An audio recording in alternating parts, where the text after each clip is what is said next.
Welcome to Event VODs. Watch the full game of today's LEC 2025 matchup. So the Garen naturally targeted towards Adam. We saw his proficiency on the champion on day one. Victor going to be removed from the pool as well. Kalista, Ashe, Varus all still up and available. I say Ashe, I expected her to be high on the priority list, but really she hasn't risen to priority, at least here in Europe. Victor is something that teams have put a lot of priority on. Kalista becomes the next main champion that a lot of these teams will look to try and grab. Bear in mind, it is Ice, typically known for his Varus throughout his LEC career. So we'll see what the priority ends up being, as that is in fact taken off the board. And a good call, Vedius, right? For Ice, no stranger to both builds. I think the best lethality Varus last year in Winter when it was really at its most popular. One of the few players who could consistently land those Qs in the clutch moment. But Corki, of course, as powerful as ever.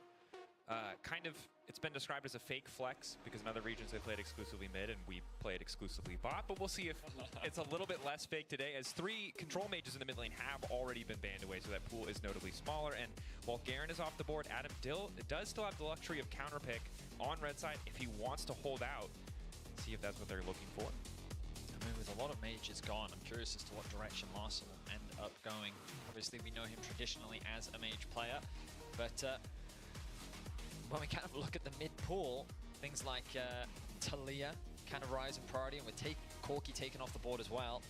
I'm very curious as to what direction they'll end up going. Kalista, Maokai going to be the response, like the response coming out from Rogue. Does make a lot of sense. We have a lot of power on the bot side of the map. The 2 versus 2, both Maokai and Sejuani. Typically, I prefer the Maokai just because of the flexibility of the champion. We haven't seen it be played top, but last year in the LEC, it was played a decent amount on the top side, as well as the fact that you can flex it into the support role. Marang saying, you know what, I want that little bit more early skirmishing power that Sejuani can provide, potential synergy depending on what mid laner you want to pair it up with, and an easy engage as well. And we saw yesterday, right? Day 1, Malrang did pull out the Maokai. Was a bit of a slower early game. Seems like a champion, the Sejuani, that he's more comfortable on pulling the trigger, going for those fast engages.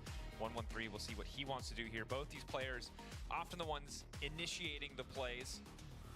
And 1-1-3 coming off a tough game yesterday, even with BDS able to kind of bring it back with some incredible play from Paras and Nuke. See if they can keep that momentum going forward as Rogue. They were here a lot yesterday. It was basically a 60-minute game, and they were close as so many points to winning it. And you know that has to sting. They're hoping to find that win here. You're going to get to see Adam's Olaf as a response to the Cassante. You know, it's ironic that we just heard from Adam talking about how your champion needs to be able to lane swap in the current meta. So we'll see how things pan out, because right now Rogue would love to get standard lanes, drafting both Kalista and Olaf. But I don't know if BDS is going to be willing to give it to them. Ezreal going to be joining the ranks of AD carry bans. I wonder now if we'll see something like the Jinx taken away. Ashe, I think, would be a good ban. When I think of Ice, Ashe and Varus were his go-to champions last year. Ashe, in particular, into Kalista is also a very good pick, so I wouldn't be surprised to see that ban come through. And you can see they are respecting the potential for Corki to go into the mid lane because they're banning that Ezreal. They're saying, hey, we want this AD pool even smaller. We're happy with the Corki lane. We don't want to put up with anything else. Now Renata taken away. Potentially could be another range support to follow. They may ban, well, I was going to say they could consider Blitzcrank depending on what they're thinking on the bot side, but I'll hold my breath for now. Oh, it's going to be the Jinx instead, so Rogue really asking for the Ashe pick. I guess the counter argument is, sure, while the Kalista might not have a great time into the Ashe, Olaf loves playing into the Ashe. There's very little that she can do. So much of her power comes from the utility that she provides and all her slows, and that doesn't apply to Olaf. Yeah, and with the changes to Ashe, still obviously a solid matchup in a lot of ways, but not quite as much of a hard counter in terms of feels bad laning phase, given the changes to the way that Kalista's passive works. Slows not as effective as they once were. But what is the option going to be here? Easy support, save, likely mid lane for 5th pick. Rel in general, I still think kind of pick of the litter when it comes to support options. Seems to remain the best engaged champ from what we've seen over these first few days at least. Ooh. Quick swap. Oh. Larson Cassio against Nuke. Yeah, I thought I was looking at BDS for a second there. Nuke is traditionally the Cassio player that we have in the LEC. I'm going to have to look back through Larson's history, because from what I recall, I don't remember a Cassio game ever coming out from Larson in his LEC career. I mean, it's going to be a deep cut for sure. Nothing in recent memory. Now BDS get a little bit of time, have to lock in their last 2 champions. Rel feels like an easy pickup, does give Execute the option to counter. although a bit tough to do. Rel just universally pretty solid. Last option here, Talia the hover. Will be tricky. Larson the Casio, obviously the big question. Alongside Patrick on the Kalista, very different look between day 2 and day 3 Rogue. Much shorter range carry threats, not the same long range scaling backliners we saw in their long game yesterday. And Hui now the answer, who very clearly wants to keep the shorter range champions as far away as humanly possible. Might be tricky if the Leona does get locked in, power that solar flare, but overall, not too bad of a position for BDS in draft. I mean, so far we're seeing, well, very traditionally a lot of teamfight compositions in the current meta, and that looks like it's going to maintain that way. Obviously, with the Corki and the Hui, you've got a lot of long-range poke on the side of BDS, looking to, as you rightly said, keep the enemy at arm's length with a few engage options and disengage tools.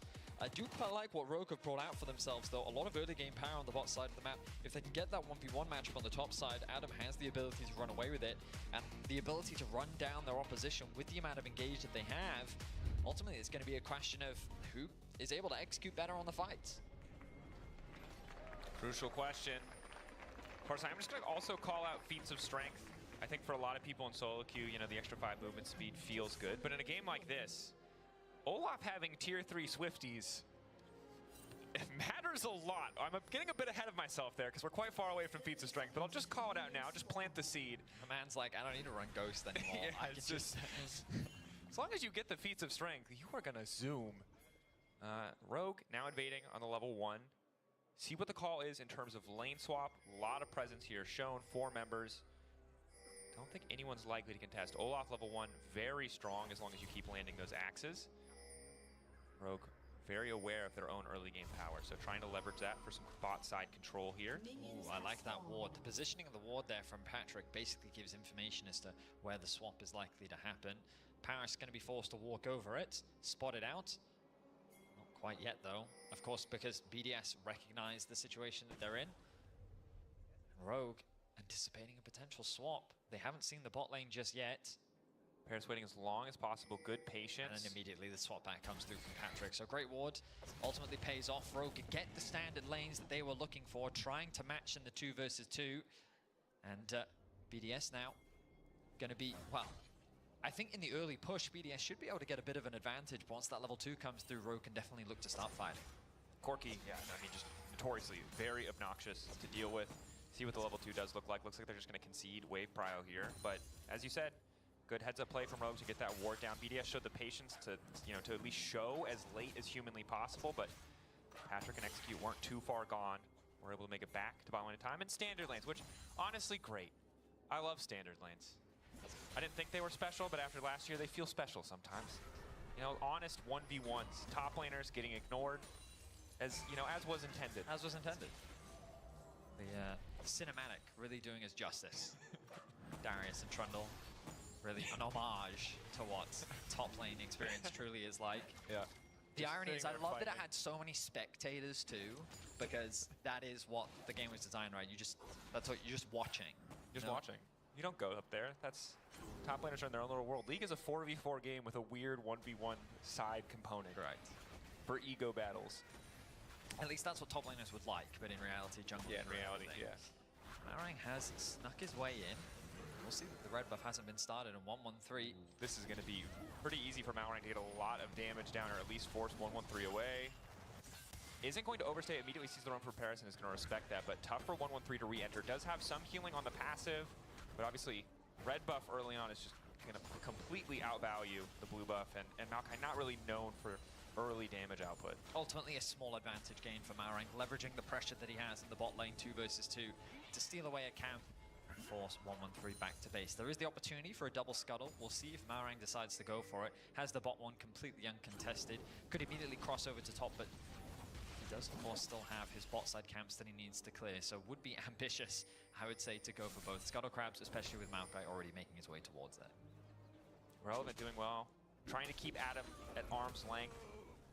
Obviously, the low health bar can be deceptive in the isolated 1v1, but does set him up to be quite vulnerable for a gank if they just get a bit of extra damage. And CC now, however, the engage in bottom lane.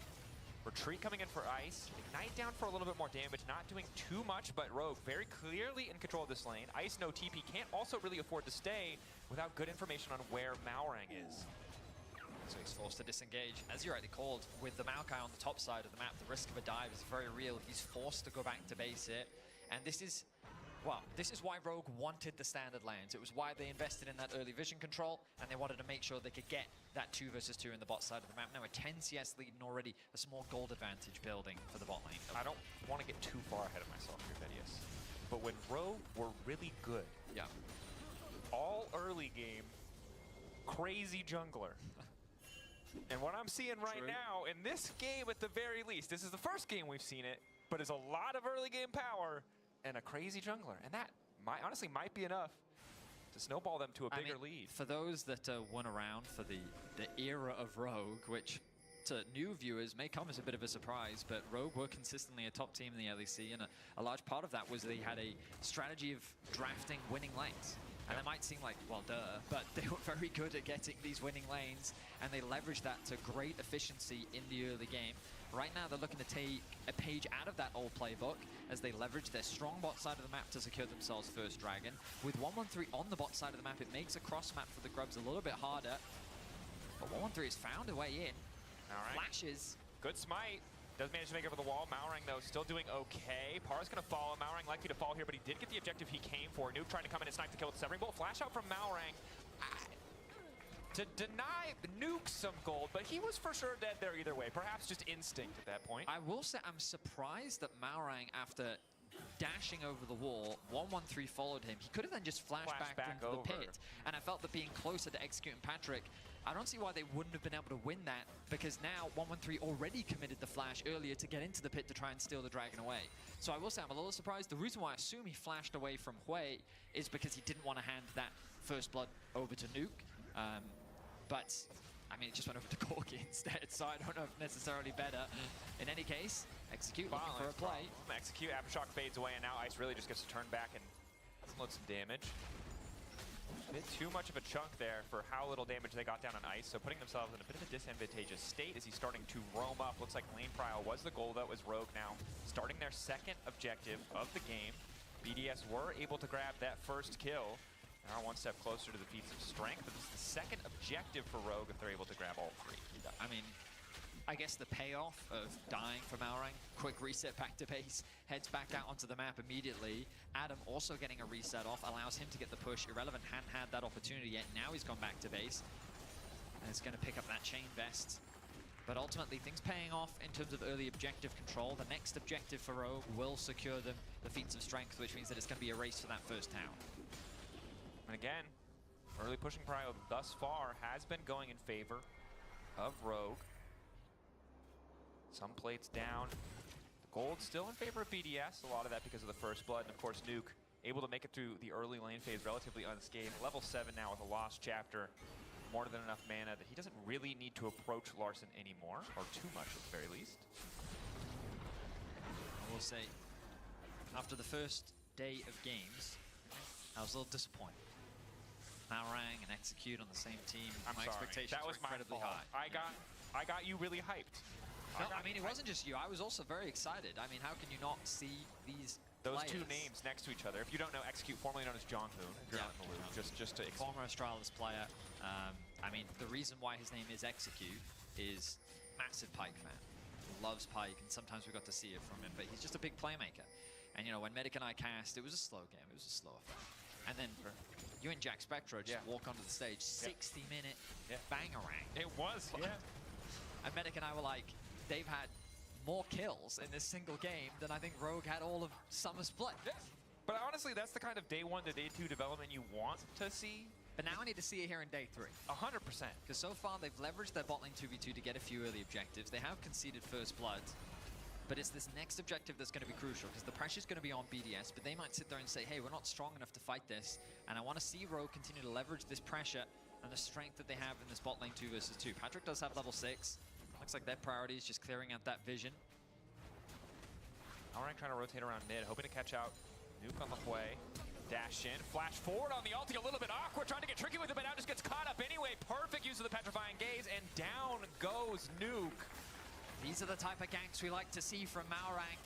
Nice pathing, circumvents the vision, and is able to set up the kill for Larssen in the mid lane. This Casio getting that kill, going to be very valuable for accelerating this scaling mid lane mage. Damn, just a bit messy. Without watching the replay, I can't be 100% certain, but the flash forward felt more like an instinct thing. Obviously very tough to react in that situation, but picking the wrong direction to flash in, costing Nuke there, is there's just no getting away from a Casio when you're that close. Sure. It's going to be the Rod of Ages now picked up for Larssen. Let's take a quick look back, and Maorang throws out the ulti. I mean, he dodged it. Did dodge it. But unfortunately for Nuke, there weren't many other places for him to go. But yeah, well, you know, sometimes it's a hands diff and sometimes it's a mind control diff. And Maorang got the mind control diffy there. Is execute, finding a little bit of lockup. Ice doing a lot of work in the individual fight. His 1-1-3 tries to make it the hell out, but he's already taken down. Paros needs to get out of there too. Maorang just in time to cover. Double buffs for Patrick, and in the extended fight, Rogue certainly favored, but Ice making sure they don't lose anything else. The squishy Maokai just gets melted by the bot lane of Rogue. The engage from BDS, trying to leverage the numbers advantage that they have, really doesn't pay off in their favor. And you get to see some of the early game power that this Kalista brings to the composition. 2 kills now on the board for Rogue. And I think this is the awkward thing, right? About 1-1-3 going for at least AP first item. Leandry's first. The expectation here is that you are so squishy in these fights compared to Maorang, who has the aftershock, and on top of that is Sejuani already with the frost armor. It's just tough for you to compete if you're ever caught out of position. I mean, yeah, Leona plus Kalista, it's just so much damage in the early game. So many ways in which they can synergize with each other to get all that additional damage, on top of the fact that the additional CC allows you to build up those Ren stacks. And Maorang was on his way, which means that they likely could have ended up trading 1-for-1 regardless, but they end up making it a 1-for-0, and that's going to be the 3rd dragon of the game. But BDS this time round immediately back out onto the map, make their way towards the grubs. They're going to concede this dragon, but this will be a feat of strength heading over to Rogue. Now it's all eyes on first tower. Kalista obviously known more for neutral objective control than how quickly she takes tower, but if either side fumbles a larger play, tower likely the next thing to be awarded. For now, Irrelevant creating a lot of pressure here on the bottom side. Might look to go all out. Good lockup coming for Execute. Buying a bit more time for the rest of the team to get there to stop him. Getting anything more in the 1v1 or 2v1 as Patrick shows up, and now needs to survive the dive. This is a rough dive. They need to bait the W, the Pathmaker, as they are unstoppable now. Flash in full, continuing all out from Irrelevant. That is not what you want to be doing. Again, this is why people like Cassante and Pro, is that W button. It's so difficult to dive these towers on the new patch, and it's made even harder when Irrelevant plays like that.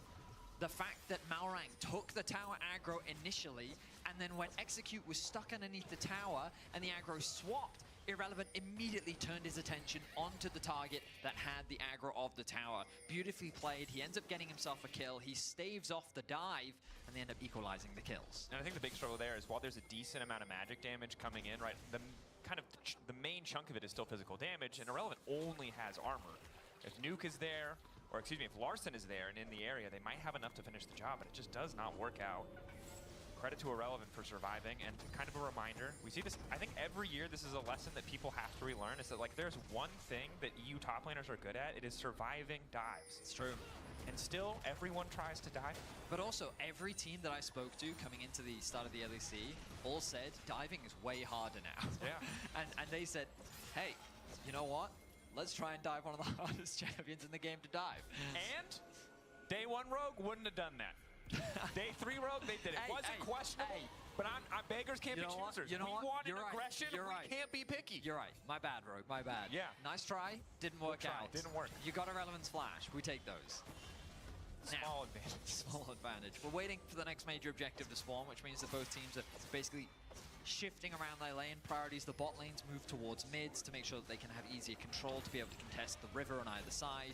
Right now, given the investment on the bot side of the map from BDS, it's the top side camps that are being stolen away by Maorang. What we do think of Maorang as this hyper-aggressive player that constantly looks for ganks. You gotta respect his knowledge and understanding of where to move and how he can punish the enemy jungler as well. And he's doing that right now to 1-1-3. And there's nothing really. Top side. They're looking for another dive. They're going for round 2, Dracon. All right, Irrelevant. Ready to go all out. Round 2, 3v1. I think they're gonna get spotted out though. The Maokai. 1-1-3 here. They were.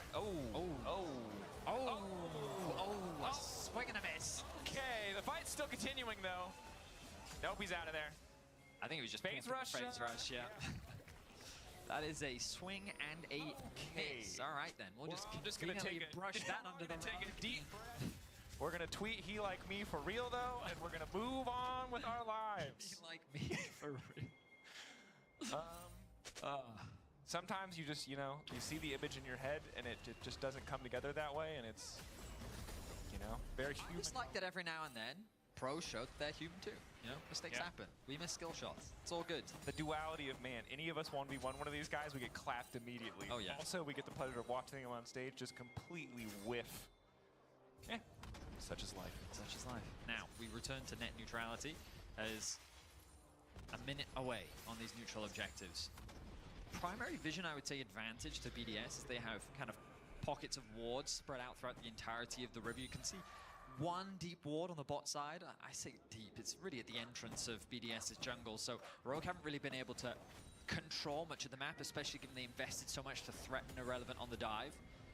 So now, as the Dragon is spawning in about a minute, I wonder what the priority will be. Will it be the Herald, or will it, in fact, just be a cross-map? Because I think the BDS, they can't really afford to give away another Drake. It is the Chem Drake, with one that many pros consider of lower value, but I still think that it's not a soul that you'd want to give away. And it's also really good with champions who have or build, like, healing, who are going to cross under that 50% health threshold, like Olaf, like Cassio, like Callista. So it's lower value, but at least the champions on the side of Rogue are champions that can leverage it to its full potential now. I mean, I just think it offers a lot of value in teamfights, right? Yeah, and sure. we are in a very teamfight heavy meta. In any case, you don't want to give that soul over. But the investment is coming through from BDS to the top side of the map for the time being, providing a bit of extra cover for Nuke as he looks to clear out this wave. First hour, I think, still the big objective in terms of feats of strength. However, Drake, you are right, may end up being more important. That said, just calling out now, AP Maokai, something we brought up earlier, but a lot of passive vision control BDS are going to have on top of their long range means that if they keep the goal this close, I feel like they're going to be pretty favored as we get later in the game in terms of objective setup, just because of the raw amount of poke they have, as you highlighted in draft, and of course, because of the choice to go for the AP Maokai, it's just going to add that little bit extra on top. Look at this. Nuke already rotating down from the top side. Larson doesn't have this TP available, meaning that BDS will guarantee numbers advantage. Oh, 113. Starting to fight. 113, that is not who you are looking for. You are still a very squishy tree. Instantly cut down. Lumberjack at him. But now the ulti from Hoi coming in is perfect. Nuke finds his man. Is going to lock up Patrick as well. The fall damage there. Paris looking for a little bit more. Ice and Nuke trying to get involved in the fight. Irrelevant pulling one back in the meantime. Larson's going to have to turn this all back on his lonesome. It's him and Malrang versus the world. Nuke, Ice, Irrelevant backing away. A good fight for BDS. It's a team fight win because they had the numbers advantage. The engage from 113 looked sketchy, but the fact that Nuke was there turned the fight in their favor. Keep an eye on the positioning of the carries from BDS as the engage comes through. 113 tries to force a fight. With Irrelevant coming in from the flank, the idea seems promising, but Nuke and Ice are completely untouched. They're dishing out so much damage from so far away, and this combo of using the QW combined with the ultimate slow means it's so difficult to escape.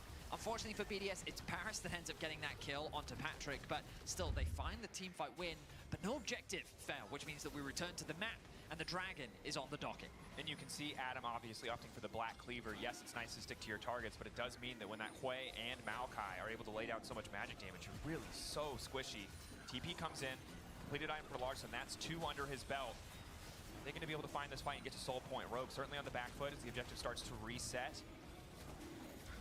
The poke coming in from Nuke, but Rogue can just look for the engage here. Malrang ulti about to come out. 4K, are they willing to go for the 50-50? Adam just continuing to poke off to the side. Nice solar flare locking up Nuke. Instant bomb coming from Larson. A clean combo to keep things going. Malrang looking for a little bit more, but again, it's Nuke still standing, blinking health bar, but it's not going to stop from keeping the fight going. Irrelevant has barely been touched. Ready to get back into the fight. One member lost on the side of Rogue. No one else has gone down. Engage looked really promising for Rogue, but they couldn't quite convert it into a kill. 5 members of BDS. The health bars are low. Larson and Patrick looking very healthy.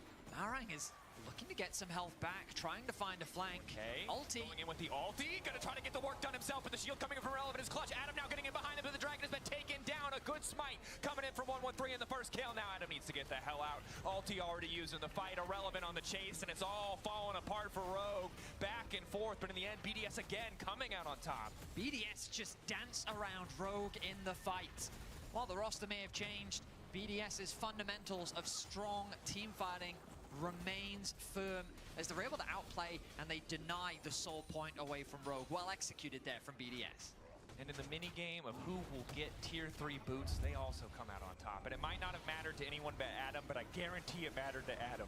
We look back at this engage and a lot of the front line loses its life on the side of Rogue. They get a really nice engage here, but Patrick does what he can to follow up, and then the flashes come through. Malrang can't quite follow up, and then Nuke and Paris able to escape. Ice still very healthy, forces Rogue to disengage with a huge health advantage. It's just so awkward. Malrang tries to Q flash, but the hitbox is so big that on the other side of the flash, the big boar butt still hits Maokai, and it means he can't get on Nuke to finish the job. And then again here, he's burning even more resources, but K'Sante, for some reason, can shield his allies, and that makes the difference.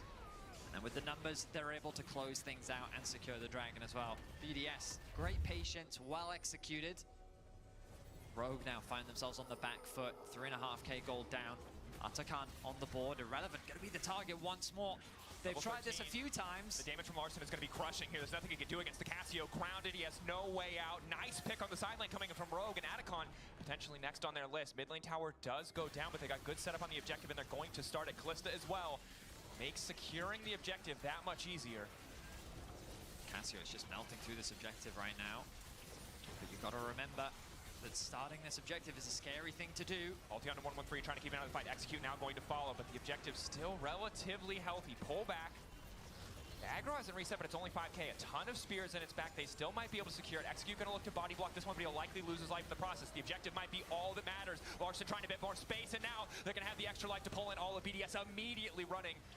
Nuke laying down the blue carpet to try to speed them out to safety, and Rogue walking away with Voracious Atakan, and Execute as well, I believe, going to respawn with the buff.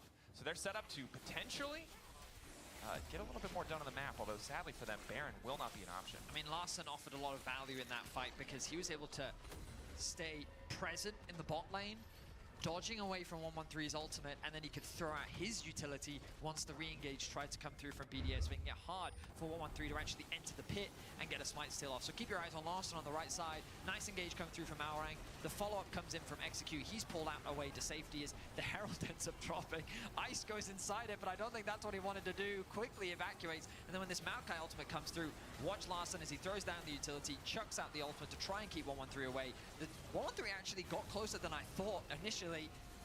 Very close to a steal, but not quite able to secure it, and with the additional GAs, they're forced to retreat. Credit to BDS for peeling through their carries there, but ultimately Rogue are able to grab the objective. The question, however, is what can they transition it into? This is the struggle. Normally, we've seen Atakan go a little bit later, and it means the straight transition into Baron or a stronger Siege, but there's no real objective on the map to be taken outside of maybe knocking down a couple of towers. But the only lane they have prio in is bot lane. Mid lane just now getting picked up. Irrelevant already pushing in top side, so it's going to be tough to leverage this buff to the fullest.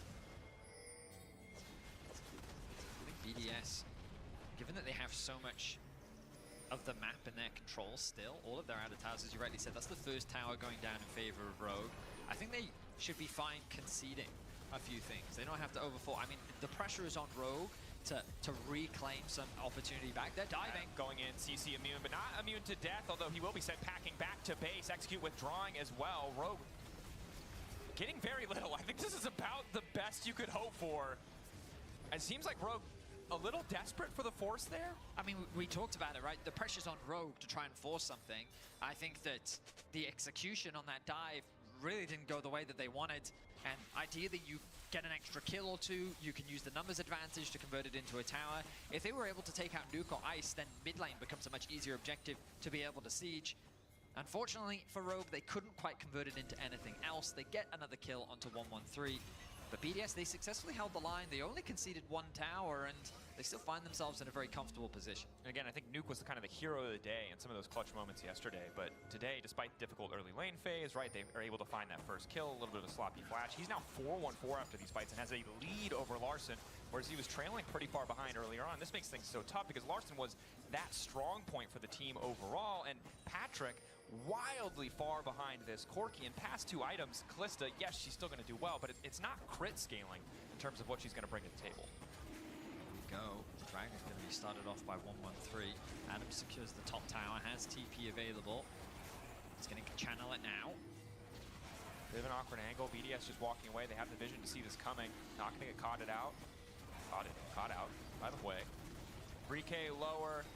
Going to be the 50-50 on the smite. In the end, the Corki going to be the one who grabs it. Adam going into the midst of the team, but it's just a meat grinder. He instantly gets deleted. Now Larson flashes forward, but this time they're ready for it. Quick reactions to instantly turn that one around. Malrang running as well. This is a complete disaster. Rogue desperate to make a play for the 2nd time in a row, but this time there's no additional life. There's no extra buff, and now Patrick's in trouble. BDS just play the front to back beautifully. Patient, well executed. And Rogue just get dismantled. Another kill goes over to Nuke. 6, 1, and 6 on the way. And we look back at the replay. Look at the positioning. Nuke and Ice right behind the front line. Exactly how you want to play this front to back. They absorb the CC. They get the peel. So much invested onto the front line that doesn't end up dropping. Larson goes for a hero flash in. Doesn't really connect onto anyone.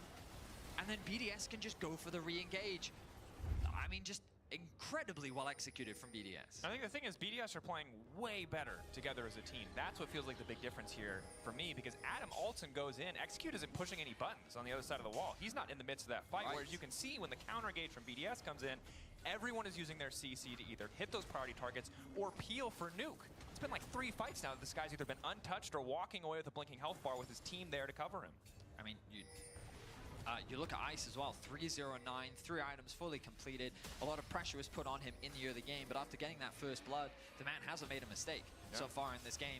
He was praised as one of the best AD carries throughout the year in 2024. He's looking to maintain that form here in 2025. BDS looking confident against Rogue as Baron now becomes the priority target. So difficult for Rogue to even approach here. And it's only going to get worse as Nuke gets more money. 2.5 items here, getting closer to the death cap. Of course, it is 3 items for Larson, although he skips over the boots, so it's a bit deceiving in terms of total gold. You know, whenever I think of Nuke on Way, all I can think of is that Bob Ross play-by-play call that Hysterics made last year. But it was just, I mean, the man paints a picture, you know, he does when he's paint on a this picture, champion. for sure. Happy accident in mid lane, didn't matter, you know? And now, Rogue have had some not so happy accidents either this game. I think if they really clean up their execution and find that big combo, maybe they can get more done. But I think you called it. I think they've kind of been outscaled at this point. I don't know if Patrick has the damage to be able to get through this front line, and you would look at Larson to be then that front line. But in terms of whose front line dies first, I think it's just Rogue's. Like, Adam seems to melt in every exchange. He's going to be forced to ulti here. No, holding on as long as he can. Really desperate not to ult. Will finally ult, and now it's going to start to run back again. A bit chaotic there. Malrang also throwing out ult, and this is tough to watch. Honestly, a bit scattered for Rogue. Adam does walk away. Doesn't have TP, doesn't have flash, doesn't have ulti. And sadly, it just means I don't think he's going to do anything until he has at least one of those cooldowns back up. I thought the BDS may start the Baron, but still quite ambitious to do so when all you really did was chunk at Adam. You do get his summon a spell, but that's going to make your backline that much safer in the upcoming fights. Without that threat of an all-out flashing on top of your Hui, you're not really that concerned. TP's now going to come through. BDS looking to maintain pressure around the Baron as they start off the objective. And again, double AP items for the Maokai, so it's not doing a ton of damage to Malrang, but it's at least taking away that passive, making him that much squishier if he does try to join in on the fight. It may come down to something like a 50-50 steal, but tough for Malrang to do that unexpectedly or unannounced. BDS more than happy to just see what Rogue will do to contest and then decide what their best course of action is. Although it appears right now the best course of action is to give Nuke a little bit more money so he can finish that death cap. Now, as a reminder to our viewers, there is a bit of an issue with the Dragon timer, so when we see the same Dragon spawning over and over again, the timer unfortunately breaks. But we can keep our eyes on the minimap. It's going to be spawning in about a minute when you see that little hourglass.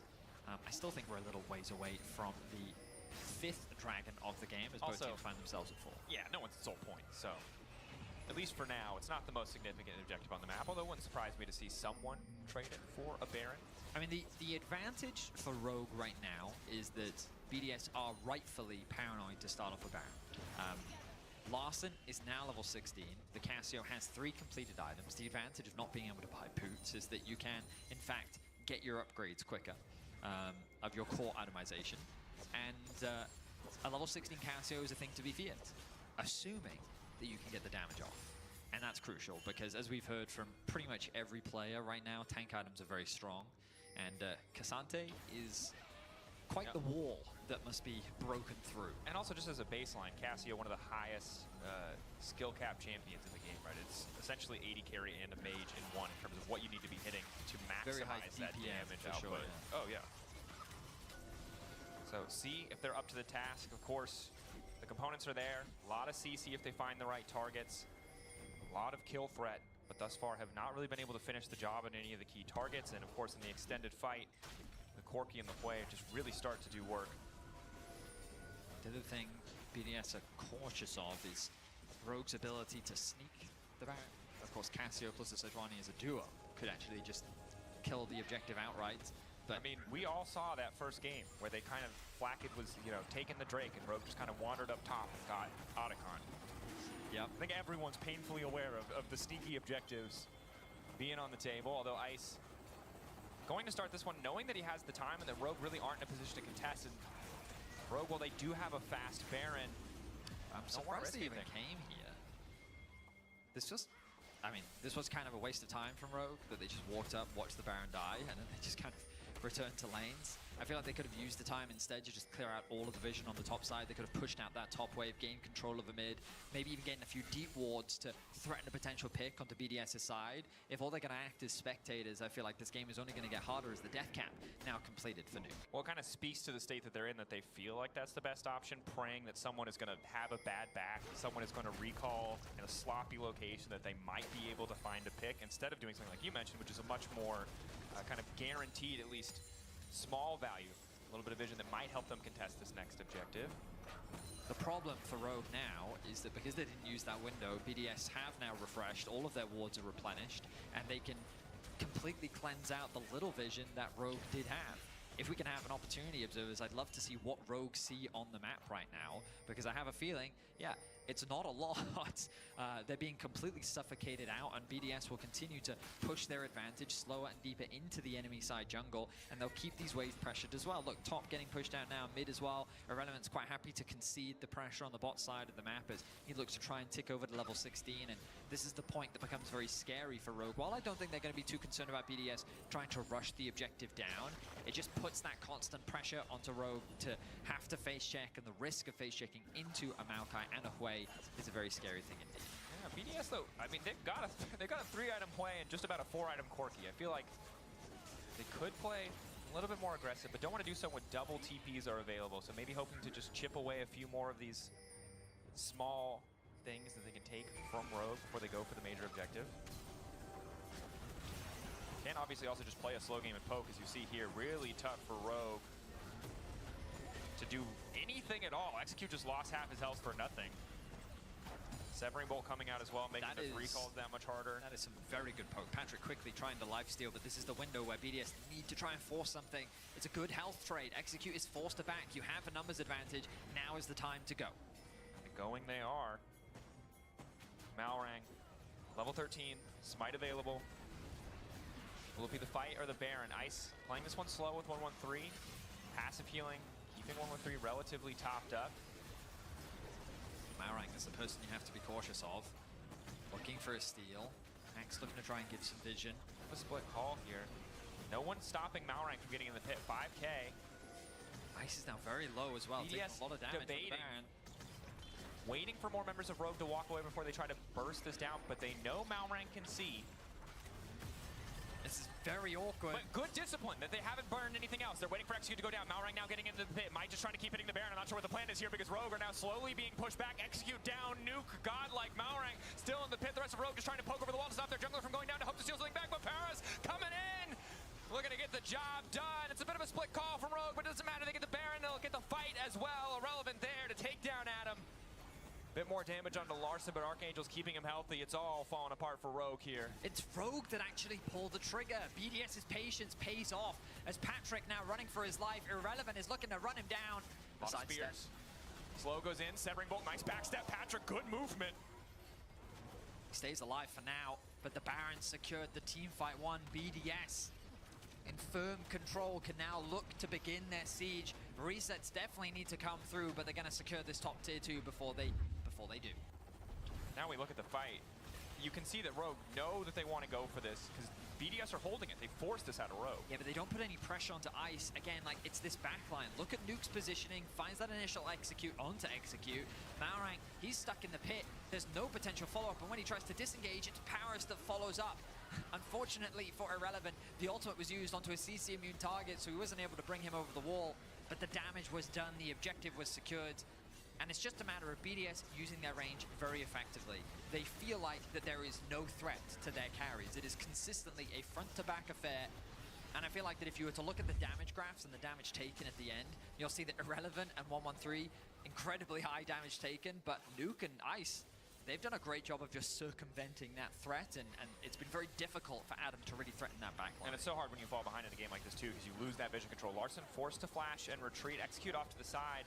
At least getting a little bit of damage down to Nuke, and now Olaf on the chase. Bit of revenge coming in for Adam as Nuke tries to hold the line as best he can. Irrelevant might just be able to save him though, trying to take Adam out of the exchange, but down goes his mid laner. Now it's Irrelevant versus Adam, but Adam in trouble. The rest of BDS trying to collapse. All of Rogue running away from their own base, trying to get out with just the pick, but they've already lost both their carries. The best thing for BDS to do now is stop the bases. Paris and 113 can just keep throwing saplings into the brushes, interrupting these bases, and you can allow Ice to just break open the base. I feel like Ice should just be running towards the base right now. He doesn't need to be chasing for these kills. Perhaps the priority is on the Dragon instead. And it looks like that they're going to look to try and secure the Soul. Either way, another teamfight win for BDS. Adam finally finds a way onto the backline. He does take down Nuke, but you can see the cost of being able to find that kill. This is rough, man. That last 30 seconds were like a game of Dead by Daylight. They're like hiding in the lockers, just desperately trying to recall back to base, just to hold on a little bit longer. BDS so far ahead. Rogue, I don't even think that we can call that like a last-ditch attempt, a last big fight. It was just members getting caught out, Rogue trying to make the most of it, and overall now, you said it, it's only going to get harder. I don't really think, short of BDS making a massive mistake or Rogue finding miraculous engage angle, there's really no way to bring this one back. I mean, like, it feels as though it's a matter of time. Rogue is very likely to go 1 and 2 on the weekend, and BDS, I think a few question marks raised after their first game of the weekend, but overall looking solid. I think that they still have that reliable team fight, what's the word I was looking for? Consistency. Yeah. Yes, consistency that they were so very well known for. And I think, like we talked about it on the podcast, Nuke, Ice, and Irrelevant as a foundation is a strong foundation to build around. Yeah. And you look at the scoreboards and you can see why. Very consistent players, very good carries. Nuke rose to the top of the ranks in mid lane throughout 2024 and is continuing to demonstrate it alongside Ice, who is involved in 17 of the team's 19 kills. Yeah, everywhere that he is needed to be. He is starting to look more like a threat. Certainly a little rough around the edges in a few areas, but once they make it into those fights, they've been nothing but consistent. Alti moving in. I might try to find the angle, but again, the range advantage just makes it so easy for BDS. Just poke. If Rogue try to step up and contest, they're going to be losing 50% of their HP bars. So even the smallest step forward, they need to be ready to turn it into a full engage, or they're just going to slowly lose this one. BDS is just that much more durable with this Chem Sol at their back as well. The longer the fight goes on. Slowly sieging away. Slow and steady has been the name of the game for BDS. Not over-forcing, leveraging their range as you highlighted. They secure the bot inhibitor. They'll turn their attention towards mid lane, staying as a 5-stack for now. Larson with death cap, but there's really no TP wards for him to get to. Malrang finding the initial engage onto Irrelevant, not ideal. Adam already ulting, but doesn't really have a target to stick to as Ice goes 1v1 versus Patrick and clearly comes out on top. Bit of a shield to back him up from Nuke. Rogue with an 80 carry down, minions coming in, and inhibitor already falling as well, a second likely to follow. It's all on Larson, no flash, but he does have the death cap. I mean, he's gonna have to find some crazy play to turn this one around. 113 drops the ulti. Awkward, not maybe hitting those priority targets as Irrelevant gets a bit more space. Larson now in trouble though, good engage coming in from Paris. 1-1-3 now following up. AP Maokai might have enough damage as Larson desperately tries to hold on, but the Ignite stopping the healing, making sure the Rel can get the job done, and that is it. Rogue, some good looks in the early game, but ultimately BDS just better in the fights, more consistent, playing better together as a team. They will go 2-1. Week 1 of the LEC Winter Split. An easy ace to round things out. BDS, a solid performance, 24 kills to 8. A bit of a slower.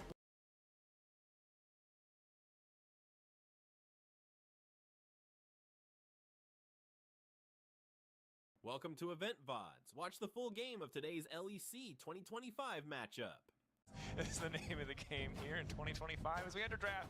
Team Heretics versus Fnatic. Fnatic, of course, picking up a win against Vitality. Yesterday, Team Heretics taking down SK, and both teams losing in their day 1 matches. We'll see who can come out on top today. Aurora. Oh, Fnatic evolving the Skarner adaptation to ban it themselves on red side. Looks like there will be no Skarner in this game. New data for the pool. They lost for Skarner, they won with Skarner. What happens when nobody has Skarner? This will be the first real test, I feel, as we see Cassante now banned away, Kalista going to be taken away from Upset, and well, I mean, there's still a number of power picks. We've seen the Corki be incredibly effective. Sejuani, Maokai, still very high on the priority list. I will say, Wukong and Viego, I think, considered very powerful. Not the highest priority here in Europe, though. But when we think about Razork as a player, those are the type of champions I feel that he can find a lot of success with. Don't get me wrong, he's had a fair number of Sejuani games throughout his career, but we'll see what he decides to prioritize today. As Heretics looking to grab,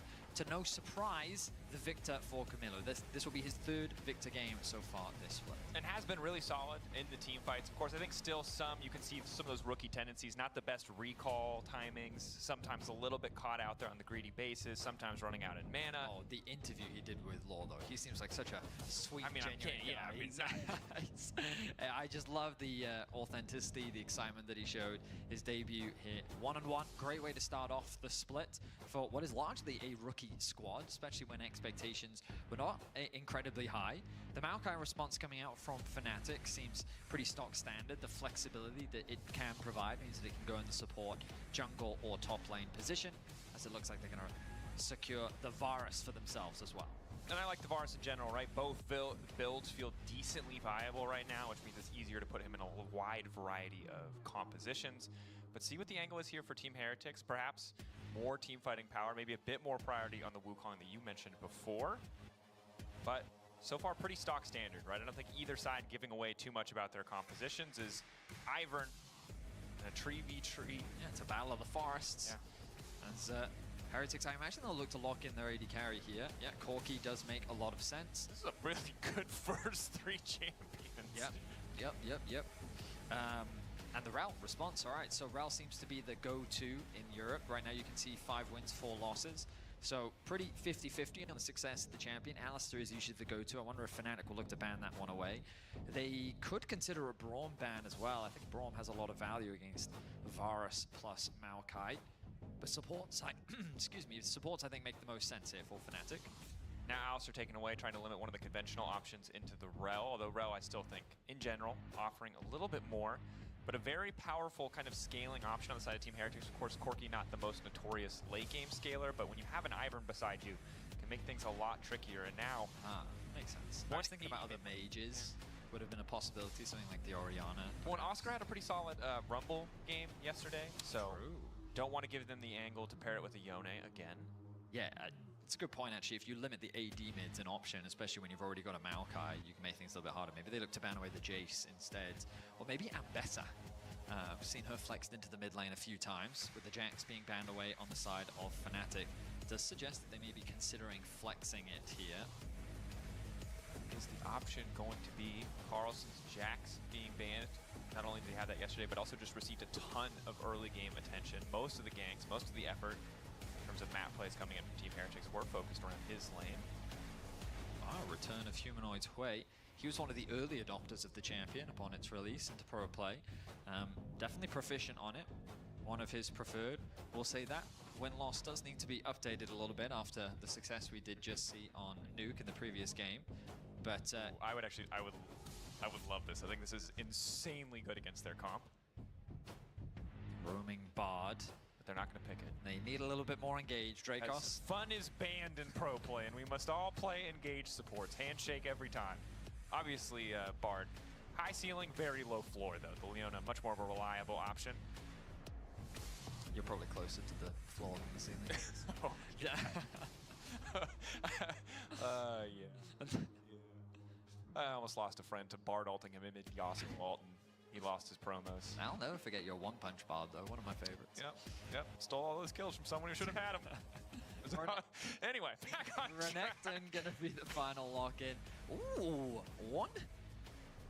I mean, this is an option that was banned yesterday as well, so I have a feeling that it has shown up at scrims at least a little bit. Oscar on a tank pick with double carry backline threats would be solid, but instead the option is going to be the Jace. Will it be the tank or the more conventional poke option? there is Jace and Unending Despair. Oh, that is a good call. Can't do that. So just for context for everyone, Jace, specifically Unending Despair, administratively disabled due to some issues in game. Yeah, so he can build all the other tank items. But I think with Unending Despair out of the picture, it is a good call out, Betty. Very likely to be the poke Jace here. I mean, look at the poke on the side of Fnatic. And it's a good call. Poke imagine, combined with a Maokai. We saw it last game. We're going to see it again. Yeah, you imagine that's going to be lethality virus. It's all about the range here. And it's not like Heretics don't have decent poke of their own, but I think one of the most valuable things about Ivern is in the team fights, the amount of utility he provides with the Daisy, the shielding, things like Redemption. You build a lot of support items. But if you're just getting chipped away, he doesn't really provide any sustain. He can use his shields to block and mitigate some of that initial damage, but in a war of attrition, Ivern doesn't quite offer the same value. And I think the big idea with Ivern usually is you have champions that are vulnerable to these all-in moments. You keep them alive, and then the turn on any kind of messy engage is just unstoppable. But you're right, if they keep them at arm's length, that's really not going to be an option. And Victor notoriously, as is often the case with these control mages, really at his best when you fight into him. But we cook it. Team Heretics, 4 members, 5 members on the top side. This Relev's gonna see the oh, they see the ward, right? They must. The pings have come down. Always in the area. Battle for the brush. Yeah, I don't think there's a play here. It looks like that they were trying to anticipate a potential lane swap coming through from Fnatic. They wanted to react and potentially punish on the top side of the map, but Fnatic isn't going to be here. They saw the ward. I mean, they should have. Or they didn't see the ward. I mean, they thumbs up, which makes me think that they've seen the ward. It's unclear. We'll need to check the comms. Last time we had early game comms, it was Flack roasting Yankos for no reason. What do you mean, no reason? It's Flack. Of course he had a reason. Yeah, I mean, yeah. They're friends with cheeky banter, but he just threw it into the void, assuming our production team would catch it. He knew and what we he was did. doing. Yeah, he knew what he help was ourselves. doing. Because he's not even playing anymore. We still roast him. Poor Yankos. Shout out to him. Hope you're doing well, buddy. So it looks like we're going to get standard lanes, which I think on the top side of the map, Oscar is pretty happy with. Note that he is running Grasp. Now, I will say that rune choice in Europe doesn't mean anything. Yeah. I have seen every build under the sun running the opposite rune. So good initial Zenith play there. He's able to tag upset, does get a solid trade on the level 1. But you're right, the rune choice for Jace, who knows what it means. Typically, Grasp should mean tank Jace. Typically. Yes. We had Nightmare run us through the different build paths for Jace at the top of the show, if you want to go check that out in Ready Check. But yeah, typically Grasp leads to tank Jace, and a large reason as to why it's viable in the current meta. To make it simple, base stats very high. Yep. As Sten gets level 2, doesn't quite connect the stun. Good play in the 2v2 thus far. Upset obviously starting with the Halo Blades likely indicates that he will be going towards the poke build almost 100%, but can't be sure. Well, you said, yeah, normally you'd see the comment in the poke build, right? The Halo Blades does suggest that he could be considering the on-hit build. We'll see as the itemization comes through. The poke trading back and forth with the CC. Sten forced to flash away. Positive trade for the Fnatic bot lane. Team Heretics had a bit of an edge there, but got over-eager in the 2v2. Now it's going to be a little bit harder for Flacket to survive. I think that's a great way to describe it. They started off very strong in the 2 versus 2, Sten and Flacket, knowing that they had an initial advantage, but then they went for one too many trades, and Mickey and Upset were quick to punish, so they reclaimed some of that pressure back. Of course, farm advantage still in favor of Flacket. It's Carlson getting quite low in the top lane. This is a tough trade. Doesn't have the weapon swap from Oscar. He's just going to be happy with the flash, not going to greed for anything else. But, I mean, well played by Oscar. Already dominating this 1v1 matchup. You can see why so much effort was put into on the side of Team Heretics, considering where they wanted their lanes to go. But these early levels are just tough for Carlson. And the trade ending the way it does, Q in, you get the melee grass proc, then you knock the Renekton away. It's just so difficult for Carlson to do anything at this point. Is still seeing aggression on the bottom side. Flacken able to Valk out to safety, but this lane is not getting any easier. Halo Blade's disgustingly powerful in those early short trades, as we might have a 3v3. Nice sidestep from Razork to get away from the root. They protect the wards. Shao, I think, will be forced to concede the Scuttle Crab, knowing that Upset and Mickey just have the health advantage, and Flackett, he's going to be forced to base. In the mid lane as well, Humanoid getting some nice trades. Of course, he was already gone back to base, grabbed himself an Amp Tome. Camilo doing what he can to try and trade. It's always a good idea if you know you have a base advantage to take as much HP from your opposition as possible. And a nice little combo there coming through from Humanoid. Because you can so clearly see, not that TP was difficult to predict in the past, but like that little bar that just slowly channels down makes it easy for you to punish in the tower. Easy for Wei to line up that initial bit of poke, as long as you get the timing right. Now, taking some bad trades right now. Yeah, and the difference in a ruby crystal, excuse me, a sapphire crystal, it just does not mean a lot. Oscar has to be careful here, though. Not sure if he has awareness of Sheo. The root connects. It's so easy for Carlson to try and finish the kill here, but Oscar in level 5. Carlson very low. Sheo gonna need to burn all of his cooldowns to try to stay standing here. Razor flashing in to try to get that jump done, and now Sheo and Ivern on his lonesome, but no damage to his name. Fnatic happy to just keep pushing. Sheo, he was there to cover for a potential gank. Unfortunately, Carlson took way more damage than Sheo could help to mitigate. They get the wave pushed underneath the tower, and it's Fnatic starting off their game with first blood. This is the tough thing about Jace. Hold that thought, extend. Now gonna go for the quick punish on Mickey. Mickey not gonna make it over the wall. So you get some good and you get some bad there. Mickey caught out. A little sloppy on the escape, and Team Heretics donated a kill here in bottom lane. Yeah, crucial misplay coming out from Mickey as he fails the flash over the wall. And Heretics end up trading 1-for-1. We take stock of the game, and right now overall things are relatively even. Fnatic find themselves with a small advantage. Neutral objectives are available on the map. I wonder what the priority is going to be.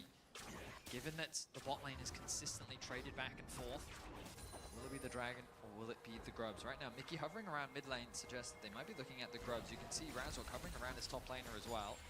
Of course, anything they can get done here in mid lane would be big. It looks like it might just be the push out. We're hoping to find at least a flash from Camilo. The Razork now going to start this objective. But it looks like Team Heretics are ready to match here. They are. Mickey trying to act on zone duty right now. Should spot out Sten and the rest of Heretics. Nice escape there. Finds the stun. Both aftershocks used. And Razork going to grab at least one.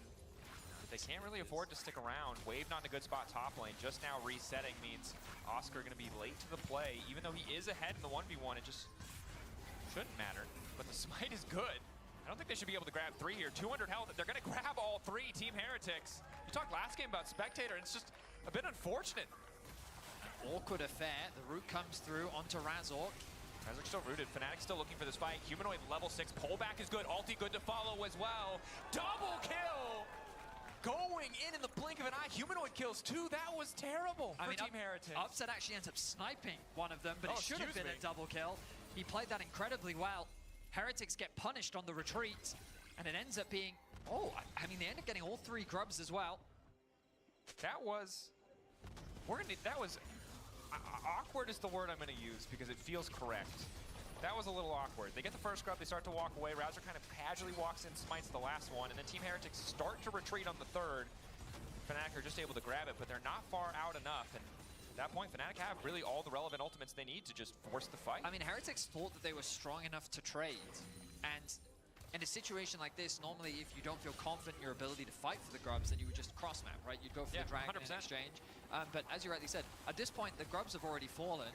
The engage then comes through onto Razork. Carlson isn't in range to follow through. A nice connect with the E from Humanoid into the ulti. The snipe as well coming out from Upset means that they secure themselves 2 kills, and there's no response from Heretics. Upset absolutely did not need to do that. That was a gift from Humanoid. That's all I'm going to say on a side note. It's sharing the gold. You know, Sure, sure. Got to make sure you maximize that assist gold pool. Fair enough. But yeah, a difficult situation. It feels like Team Heretics thought they were going to do more damage, maybe not anticipating a bit more there because, you know, Ivern, Leona, Corki against Razork at that point when he had as much health as he did just really was not enough to get the kill. I can't blame them for thinking that they can win out on the fight. Like Corki versus Varus, I can see like pretty strong in the early game, sure. I get the idea if you land a root onto the right target with Leona, there's a possibility. I guess in my head, it's just easier to trade for the dragon when you don't have proper setup. This mid lane is miserable though. It might seem like a small thing, but just Humanoid having boots here makes such a big difference for him to be able to just walk in, harass, poke Camilo out.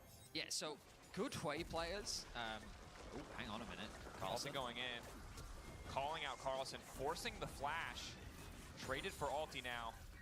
They're not going to go for the dive or anything else, but now they have control of the bottom side. They can just go for Drake. Maybe look to threaten a dive of their own on the top side, but Mickey is already here, ready to cover if he needs to. Zoning away Mickey and Oscar from the tower. Root connects. Mickey. They don't have any damage. Quackad's all their damage. Mickey's already under tower. Oh, they turn now their attention. Oscar caught out a little bit here, trying to queue back, flashing to safety. Mickey trying to body block what he can, but there's not really a lot that can be done. Oscar taking over to level 8 though, luckily, and Mickey gets 6.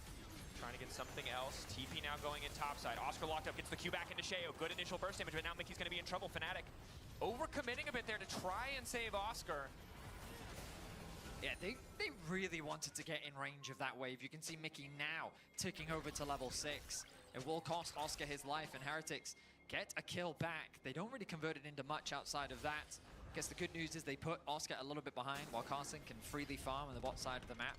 Upset going to rotate up towards mid lane to catch this wave off a Humanoid TP towards top. Grubs now spawning in about 30 seconds. With the resets coming through from both sides, they're going to want to try and grab those first major items. It's going to be so valuable. But the only really first items completed, Unending Despair, Blackfire Torch, and a Redemption. And Redemption a little bit behind those other two, although if you have 5 people, obviously it can be insanely impactful in a fight.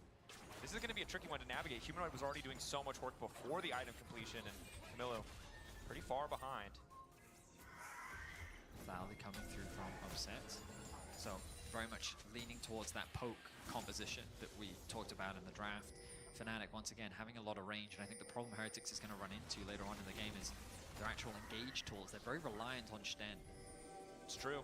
Not something that they're used to, right? We look at their game yesterday. Sheo was making so many solid plays on the Sejuani. So much easier to get things kicked off. The Ivern, more of an enabler. Less of that reliable engage threat.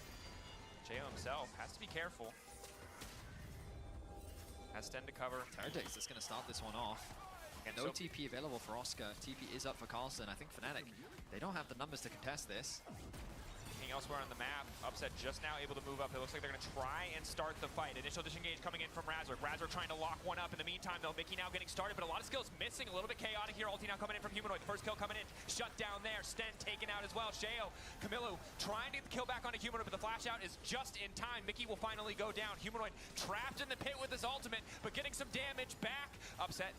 Where's the Q going to go? Only onto Carlson. Razork there in the meantime. Messy back and forth fight. Upset going in to get one more. Camilo in trouble. The Varus should just be able to finish it. Double kill for Upset. Right next to the grub pit as Razork looks to grab all 6 grubs and complete the feats of strength. It's a 4 versus 5, and Fnatic end up getting everything. The bot tower is getting absolutely demolished as well. Fnatic able to outplay Heretics and get away with murder. The fact that they also get 6 grubs and now bottom tower. Yep, they get everything. Fnatic get absolutely everything. And that's a backbreaker. It shouldn't be, but this early in the game, when you win a 4v5, look at the gold lead. It's 12 minutes, it's 4,500 lead for Fnatic. I think most of these matchups are going to feel really bad for at least the next 10 minutes. This is so hard for Team Heretics to play. I think the biggest difference is mid right now. And that's not to say that Camilo is inherently doing anything wrong. It's just Victor versus Hwei at this point in the game. They're just such different power levels. Keep your eyes on Humanoid as the fight plays out. So Razork is going to be the target focus. At this point, it's a 3 versus 3. Flackhead has an ability to do a lot of damage, but he gets focused down, chain CC'd, and then look at the damage that comes through from Humanoid here. Flackhead gets absolutely melted, Stend is taken out of the fight, and now it is a 4v3, but we have to cut back to live. Razork starting off with the ulti. Sten going to do what he can to body block. Camilla going to backstep, not to get caught. They should be able to escape. Sten might be sacrificed here. Likely to be. Sheo, Redemption, giving a bit more health. The finish is there. Again, Team Herrick's just too damn weak. Ulti now coming in. Mickey going to fall with an ulti of his own. Camilla just no room to play. Desperation all to at least clear the way, but Fnatic merciless. We saw this pace of game against Vitality yesterday. It looks like they're trying to keep it the same in day 3. Mickey dragging Kamilu back into the lane with the Rel ultimate. Absolutely showing no mercy as Fnatic find themselves more kills. Mickey now dancing a little bit with Sheo as Upset looks to secure more plates. But things are very quickly falling apart for Heretics. What started out as a promising early game is very quickly falling apart into disarray. 14 minutes hit, tower plating falling off. And Atakan will... Wait, is this? Are we going to get... No. 13 kills, is that enough? I don't think it is. There's no way. This is... I've heard this is that you just can't get this. Yeah, I don't think I've never seen it. I don't think there's been enough violence. I know that your damage done in the game can also contribute to it, but I don't know what that threshold is. That's one of those things that, you know, I tried with Kane forever ago to like learn the math on how everything works. I asked internally, someone explained it to me, my eyes glazed over, and I said, you know what, I'm good. I'll just repeat what you write in the patch notes and say it's, you know, it's magic. There's a little, you know, fairy in a back room that just decides what's gonna spawn. Don't piss off that fairy. Just happens to really love the hungry version of Otacon. Does not want to see Otacon get fed. Dragon available. A lot of members on the top side of the map for Heretics.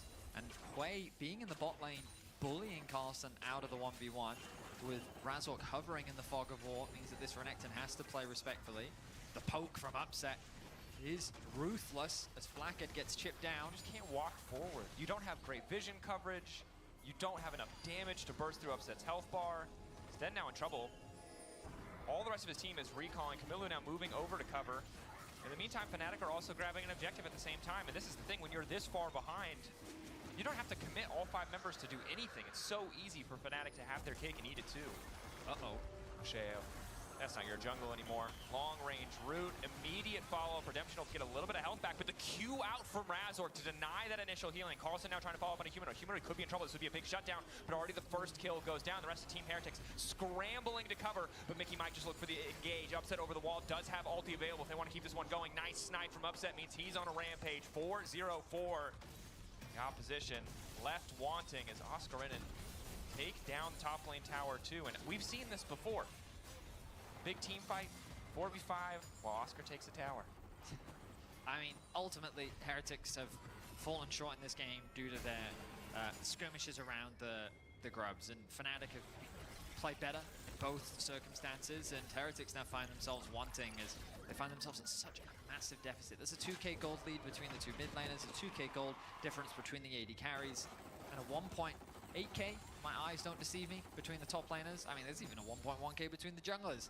Like, everything is just crumbling for Heretics. It's very difficult for them to really turn this game around. They're going to need some crazy fights, but again, we turn back to some of the compositional struggles that they're going to run into, which is Heretics are very reliant on this Leona for the engage. Maybe if Carlson can find a nice flank, there's opportunities, but Fnatic just have so much distance that they can play with. Mickey Q flash into the W, hit confirming there, and Kamilu, sadly, for what feels like the 3rd time in a row, just forced to ult defensively to try to get a bit of damage back. And there's no cross map. He ends up just overstaying on the bot side of the map. Fnatic could reset back out. They're going to be able to push in this bot wave, gain full control over the bot side jungle. I thought initially, that they were going to set their sights on the bot tier 2, but there is Herald alive. Looks like they're not going to turn their attention to it immediately, though, as they look to try and steal away some camps. Really just taking their time here again. Anyone caught a little bit out of position is an instantaneous kill. And this is a unique scenario we haven't seen a lot this season thus far, where Fnatic are so wildly far ahead that it is difficult to push the game forward in a meaningful way once you knock down these tier 2s. Goodness, yeah, they're just gonna... Bit of poke, Sten now firing back. Upset's ult gonna trigger onto Carlson, locking him down. Milu there, but again, he used his ult in the previous play. Human are going to fire his ult out. Carlson now in trouble. They don't have quite enough damage to finish the kill, but they're just taking pot shots. They're not scared at all. Carlson is just dying, and what can he do? There's absolutely no option for him as he's being chipped away at from someone that's not even on his screen. And again, it's a 4v5 because Oscar lives top lane. He took it to heart when we said it's a 4v4 game with a side quest. He does not need to be involved in any of this, and frankly, that's great. It's working out incredibly well for Fnatic because they're continuing to accumulate gold even as they scrap in the bottom lane. Yeah, my man is playing PvE right now. He's been involved in one of the team's 12 kills. That doesn't mean he has been useless in this game. As Strong pressure point is Flackets. Yeah, at this point, I mean, what's there to say?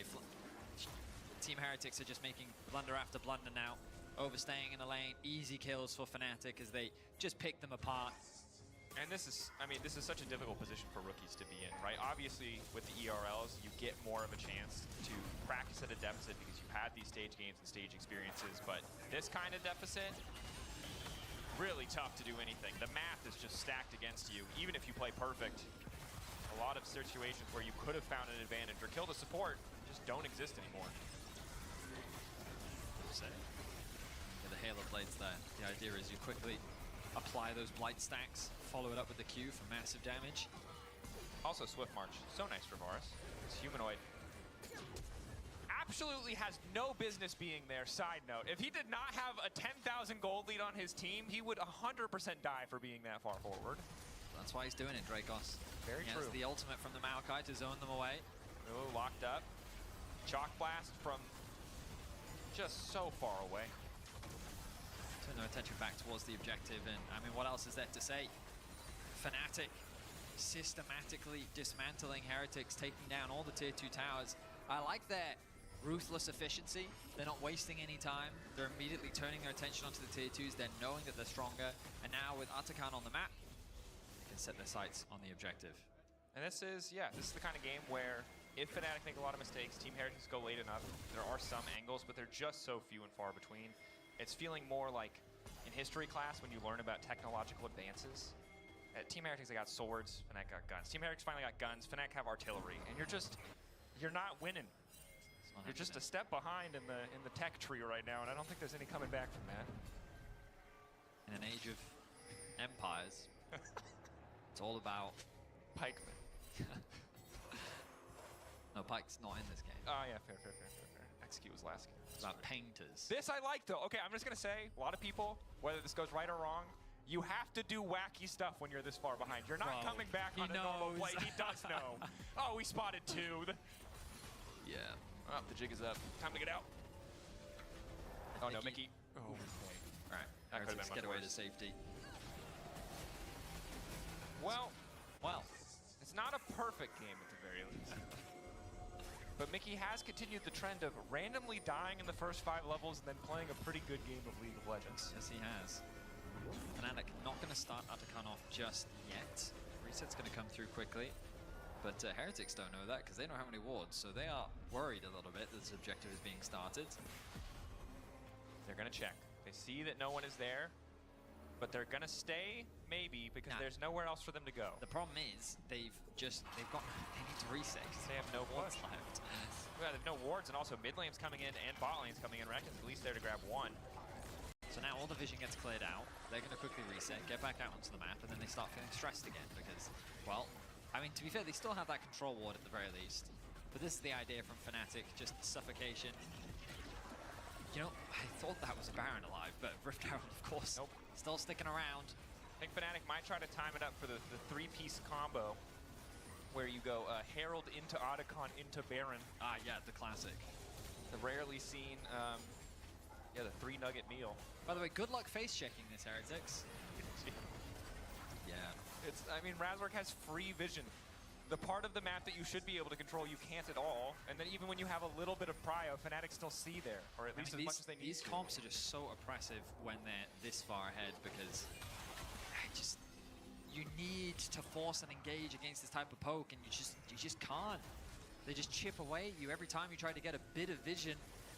And this is one of the things about Leona that I don't like as much, even though she has a lot of strengths, is doesn't have that 5 Razork's going all in. Razork at least rooted.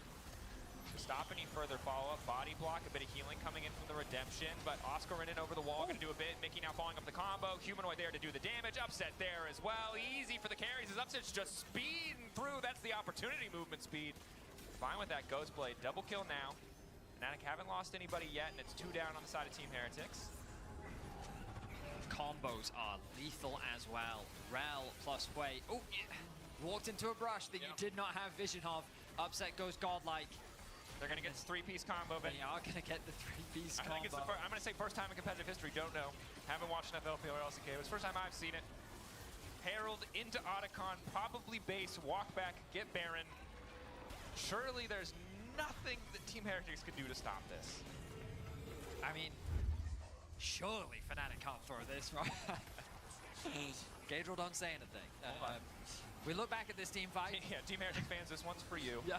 Surely they can't throw. Look at the wombo combo here. Great engage from Mickey, followed up with the Humanoid ultimate. Upset, couldn't quite steal a kill from Humanoid this time around.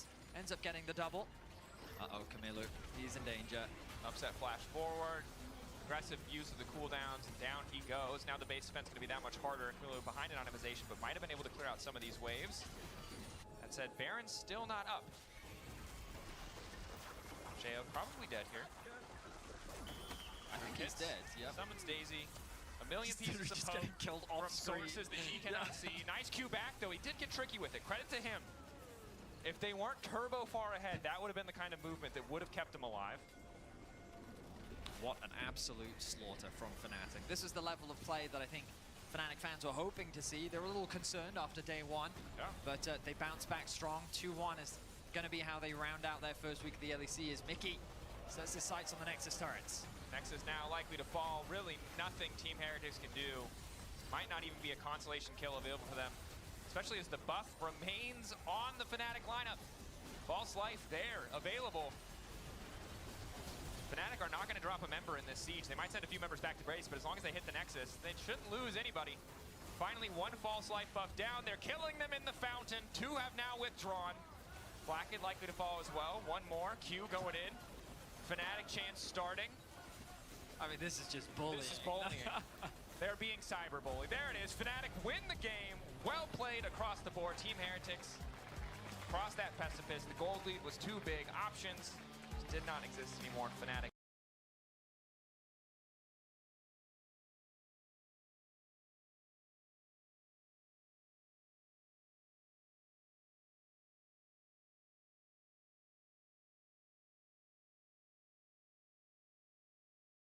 Welcome to Event VODs. Watch the full game of today's LEC 2025 matchup. No, let's say excitement. Koi versus Vitality, we had the same feeling for, because again, I gotta say, Dak, to me personally, I'm very excited for Movistar Koi. I think this roster's shown so much brilliance so far. On the other side, I'm a little bit worried after Hilly's last performance yesterday, the 2-11 Leona game, so let's see where that balances out. Yeah, and still getting a lot of respect though for that Elise ban. We've seen Elise support starting to creep in. We actually got in the LPL earlier today. Hyper aggressive, but we won't get to see it. Instead, we're going to continue with the Kalista ban. Victor, nothing too crazy on the opposite side. I still like the Azir ban targeted towards Jojo Pyun. Exceptional Azir, we saw it on day 1. Yep. So now the curiosity is, do they continue with like an Orianna ban, try and put more pressure on towards him? But no, it's going to be the Maokai instead. Well, Varus is open as a first as well. I like that you mentioned things like the Orianna. Here in the LEC, we really love the Sejuani as well, by the way. It's open though, so Corki in the great big here, right? Yeah, but yeah, I'm curious what the response is going to be on the upside. I probably do just go back towards Varus and say, hey, look, we're going to try and opt in towards that. Cassante also open if you want to try and go for that blind pick for Nako in that top side. But I do think a little bit of flexibility in the jungle would be nice. Like, I think we've kind of gone the way of like the Maokais, the Sejuanis, the Skarners a lot here. We're seeing a lot more variety elsewhere. So even if you really want to open up into some other deeper picks, I'd be more interested to see, because it does feel a little stale at the moment in the jungle pool. Okay, bye. Yeah, the other one that's banned a lot. I mean, that doesn't take away from the stale point though, does it? I mean, No. jungle still relatively stays the same. Ezreal as well for Kazi. Okay. It's a nice pick, especially when I think Super, one of his best champions, has also been that Ezreal throughout the past year and a bit. I think it's also kind of reading, hey, there's a high chance here that Movistar Koi try to go for a lot of range. So Zyra, the hover here, maybe we actually get Oyoyo trying to bring out a little bit of flexibility, because this opens up things like Jace in the mid lane for Jojo Pyun if you'd want to, or even just a Jace for Mirren in that top side. But I do like the idea here of going for a little bit more poke on Movistar Koi, because the Corki already opens you up for that, and you can have that flexibility like we just saw in the last game, where a poke can just reign king in some of these games. Well, you get that setup from the Zyra anyway. It looks like the Spanish fans really like that one instead of going for the Wukong. As you said, that Jace is on the board. I feel like that's where we sit and start. And one of the things I love about the Zyra as well is with the changes to how quickly damage ramps up on the turrets, going for these early dives in a lane swap scenario works out fantastically with these range champions. Zyra can kind of start it off, she can go in, get that CC, take some of that damage, immediately reset the aggro onto your tanky support like a Nautilus here, and then you can actually continue up on that dive and kind of juggle the aggro really well. So I like that this is an opportunity, and even taking away the blind pick tank that I think Nako would have liked to go for. Yeah, I mean, the Cassante has not been the most popular, but it has been in the top 3. So having said that, with the amount of games we've had, is yeah, get the support. Yo, the team vitality. Yeah, they're buzzing. They're having a great all time. Sorry, that was bad. Was it? Yeah, they're a B. Yeah, I hadn't gotten that down the rabbit hole, or into the beehive, I suppose. Ah, that's much better. Yeah, see. The poncho's changed you, man. It's all honey to me. Okay, well, Rakan is also good. I know that's what you were about to say. You're about to say that Rakan is just a good option for Hilly here in this game, the ability to roam with Ezreal. I do agree. Like, I like Rakan in a lot of situations. I'm not as big a fan to things like Zyra, because it's very easy for her to try and lock you up as you're going for that engage. And as soon as you get locked up, the follow-up ultimate, it can make those engages very difficult. And a lot of your engages already quite telegraphed with the Vice. So I still understand that you're trying to go for more dive here as Vitality, but I do think you've got good answers here on Movistar Koi as to what Vitality you're trying to go for.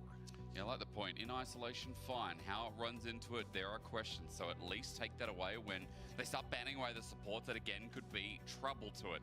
One of them is the Nautilus on the other side. Okay, Gnar is what Movistar Koi are going for here as they try and get rid of Nako's solutions. And when I think about this guy as well, I mean, I think about his versatile champion pool, but Gnar sitting up in one of his most played as well is a good choice from Koi. Yeah, I'm curious if we get the Alistar ban here from Vitality on the opposite side. It can do relatively well pre-6 into the Rakan, because you can get the interrupt with the headbutt. And also I think Alvaro has just been exceptional. A lot of these engage supports, and having that AoE CC is going to be really nice to round out the Movistar composition. But we'll have to see what the game plan is as Varus is taken away. Last ban, I imagine going to be the Jace here, just to try and make things a little bit simpler for Mirren in that top side. Actually going to go with the Jax. Okay, so Jace still going to be up on the cards, and I think this is something that Nako has played in the past, and I wouldn't be surprised to see locked in here. Yeah, I mean, again, we just know this is like the strongest, one of the strongest top laners in the patch as well. Now remember, Unending Despair Jace is banned, but there are many other build paths. There are many other tank items in the game as well. But it's even if you want it, like we've seen Black Cleaver against some of these tanks, like into Ornn and the Cassante. Yeah, we have. You just look for terror plates and just being able to bully them out. So I think you still have options there if you would like to go for that. But this would be spicy. Okay. And also keeping this open for a little bit of flexibility as well. I imagine it will go top. I don't think you want to take like Rumble into the Cassante in that top side. You just don't really get the value out of it. But at least it can be flexed to Shayak in the mid lane. But I imagine this is for Nako. There is versatility on it. Let's just see though, because on the other side we're going to get positions from Koi. Remember that Corki can still also be a flex as well, Dagda, but most of the time has been seen in the bot lane as Rel, the premier engaged champion, still up and available, by the way. Yeah, so they're going to take it. I thought they might go for the Alistar, but Rel fits that wheelhouse as well. And then I'm curious what Jojo Pyun wants to go for.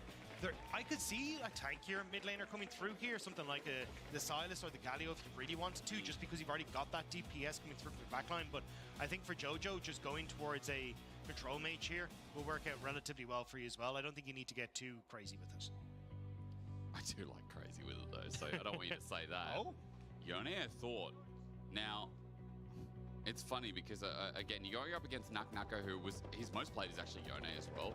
I was just thinking maybe it could go top. Maybe we could see a match towards mid if that was going to be a flex. I'm thinking about 5 mind games ahead, Dagda, but let's just put it where it is. We know that Yone is probably going to go towards mid. So Jojo, after his roughie yesterday on the Ahri, looks like he's going to try and test out this Yone mid. Yeah, and I mean, look, it works out well. You've already got the AP jungler, more damage, more CC to follow up with that Rel, and I think you've got a nice little combo there, and especially something that can just threaten the backline. Yeah. Vitality want to dive in on top of you. Everything is going to jump on towards the likes of this Corki, so having something that can kind of threaten the Ezreal while that is happening is also going to work out great for you. Last pick though, let's find out. Ambessa mid or top? It looks like it's going to be a top Ambessa, and Chayek runs the Ahri. Now, this is going to be interesting. I mean, I think Chayek has been quite a strong player. We didn't really get to see much yesterday because Vitality were already in the ground about 10 minutes in, but I'm excited to see what he can pull off when his day one Talia, I think, was fantastic. Yeah, I think it's a little tough for him because there's very few options that have the mobility you need to kind of lean into the dive, but also has the range that you want to avoid just all leaning on towards something like a Zyra or a big ultimate from Alvaro as well. And there's so many peel twos on Movistar Koi. I like the Ahri in this situation to facilitate the dive, but my other eyes were on something like a Silas, but I think you just end up with too many melees. Well, we have to see how relevant he's going to be. I mean, I'm just excited. I think player base here coming into this game. Excited about the depth of talent that we've got on both sides. There's a lot of cool stories right now, but everyone knows that the story of Jojo Pyun, I mean, that's the one that takes a cake, isn't it? You know, first NA import, he came over. Day one, he talked his split. Day two, got absolutely whacked on his Ahri. So now we're left somewhere in the middle. How does he go up here against Chayek? As Chayek looks for his debut in good lighting. Both these teams right now sitting one apiece. And Movistar Koi, if you ask anyone, I mean, they had to verse KC, who right now are at the top of the standings. They had to verse Fnatic, who people are expecting are a top 2 team and sitting at 2-1 themselves. Where on the other side, Dagda, Vitality versus BDS, who've changed a lot in their roster.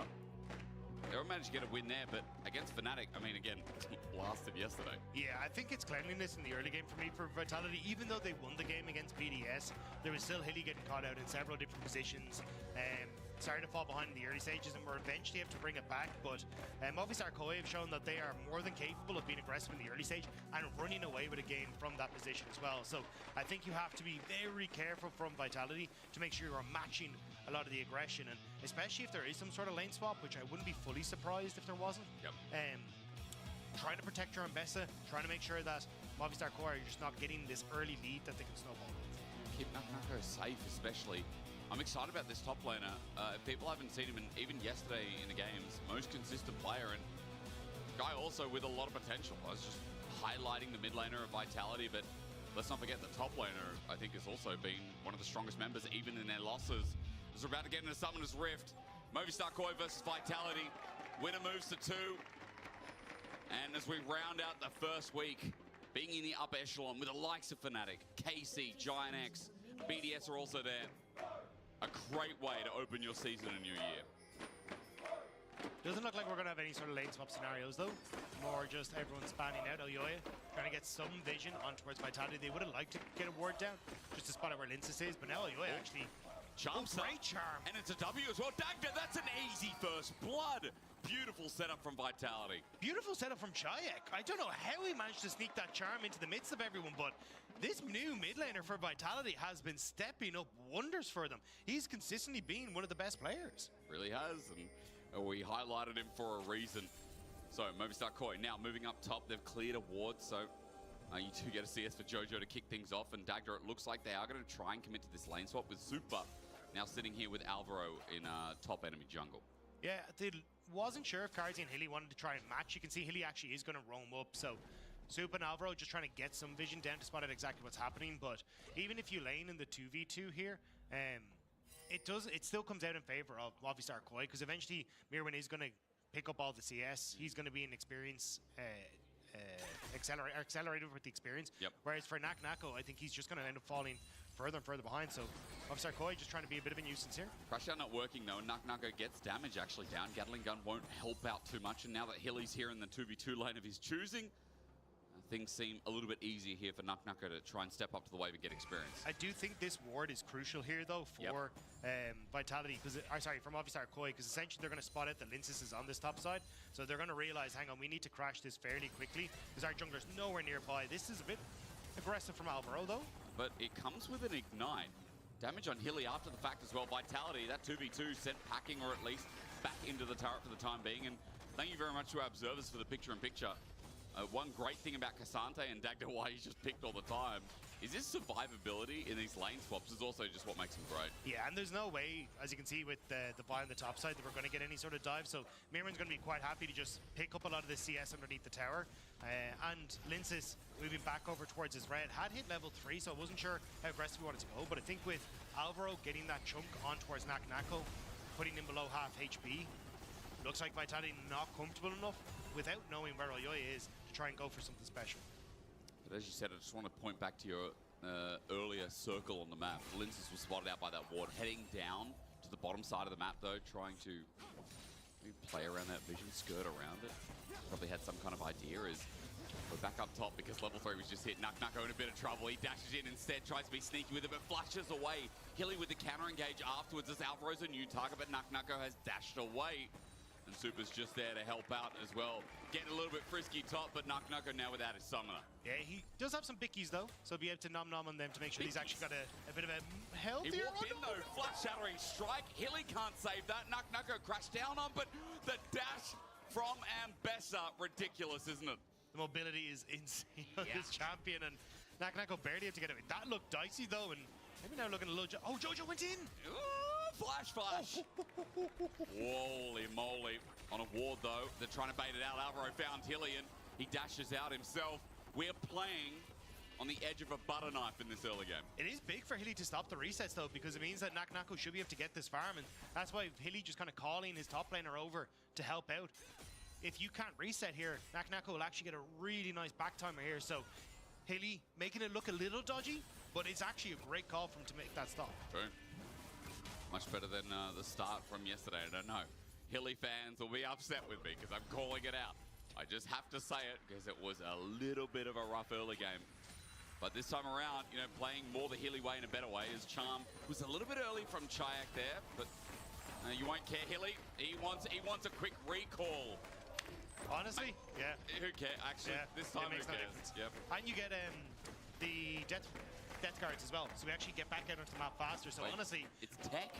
yeah, I mean, genuinely, so it's 11-second dead timer. It would have taken him 3 seconds to walk back, if not, and then the 8 seconds on the reset. And look how quickly he's coming out of base. Like, he's going to be completely fine. So, in the grand scheme of things, yeah, see, you get your death guards. Hilly's now mid lane faster, so it looked funky, but actually, it gets Hilly back on the map faster. It's plays like that again that, you know, that bring us into highlighting this play. A good charm up. Hilly is, as Dagda said, right here and ready. Jojo, that's a rough trade considering he just teleported back in. Chayak, yes, the same, but we're getting close to level 6s here for the all-in. But I do love stuff like this because I think that's what's going to catch people off guard. Now, Alvaro being here, it's probably going to catch Hilly off guard. Yeah, off guard. Shattering strike, just a bit out of range from Alvaro. He said on guard, but kind of missed everything, so it didn't really work out as well as it like. But oh, Hilly. Okay, now he's off guard, Dagda. He's also offside, I think, because Hilly just runs back to safety net. Here's Jojo as well, ignite down, and he just used his disengage. His flashes down as well. Jojo with his kill. And that time he's offside, off guard. This time I don't have an excuse for him, unfortunately. We're getting cut out a little bit.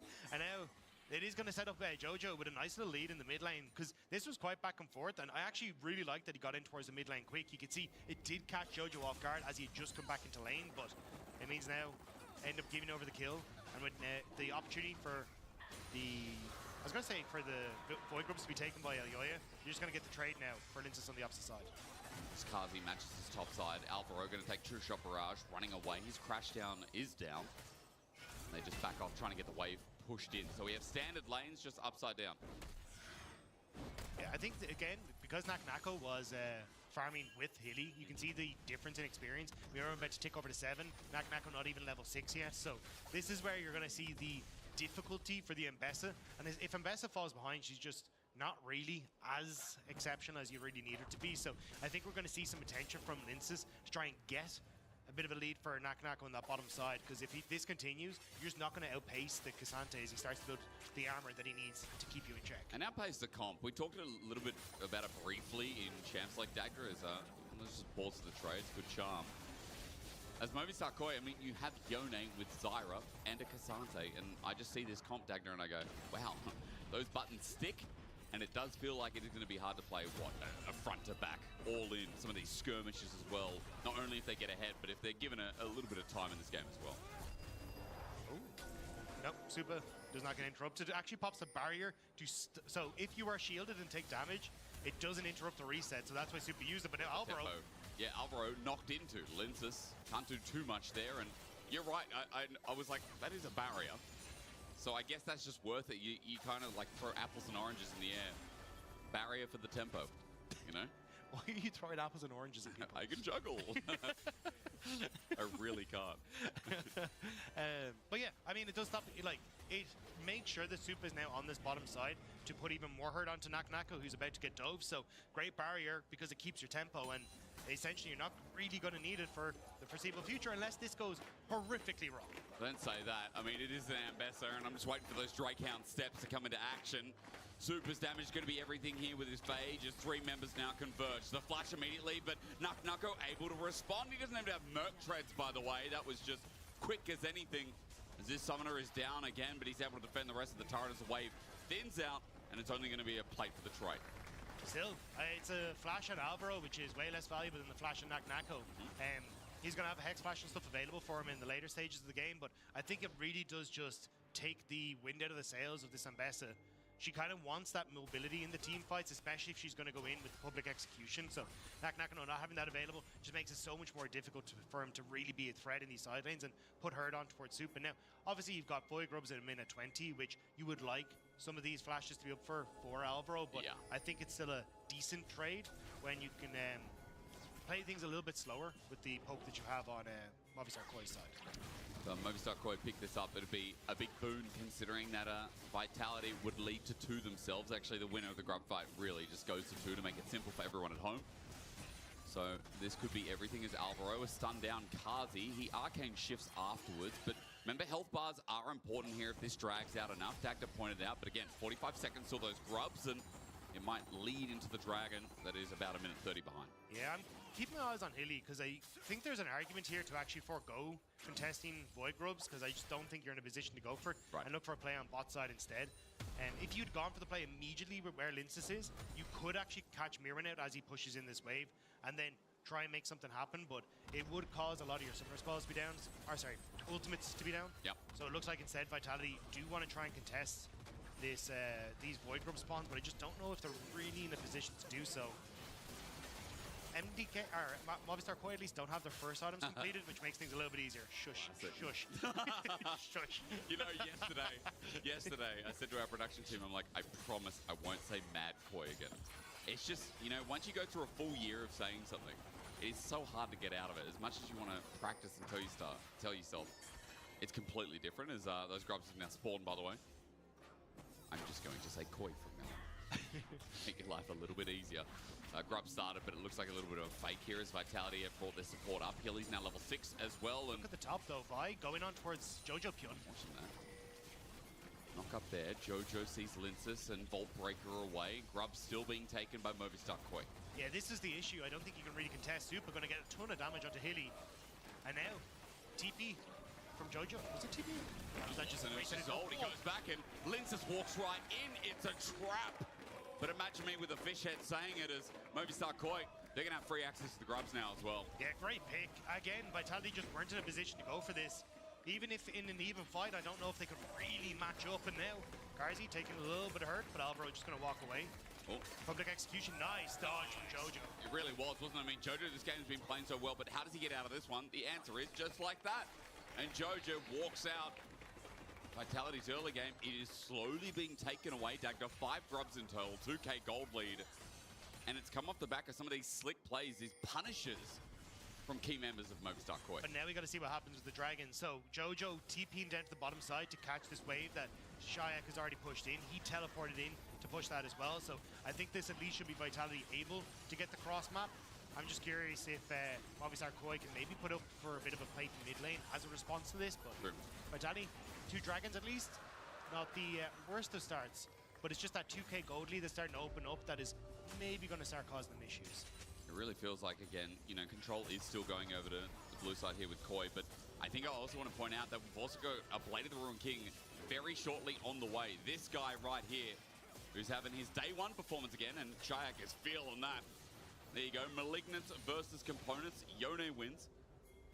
Just the way it works is he's going to get the push in here, Dagda, and Let's see where they move with it, because him and Alvaro actually syncing up a lot. I mean, Alvaro, to be fair, is also just everywhere. Yeah, and this has kind of been the hallmark of Movistar Koi is Aoyoya and Alvaro working together, controlling the map very well. Yep. And Alvaro now syncing up with Jojo. This was what I was hoping we'd see, is just how well this trio can work together. And didn't quite get it yesterday, unfortunately.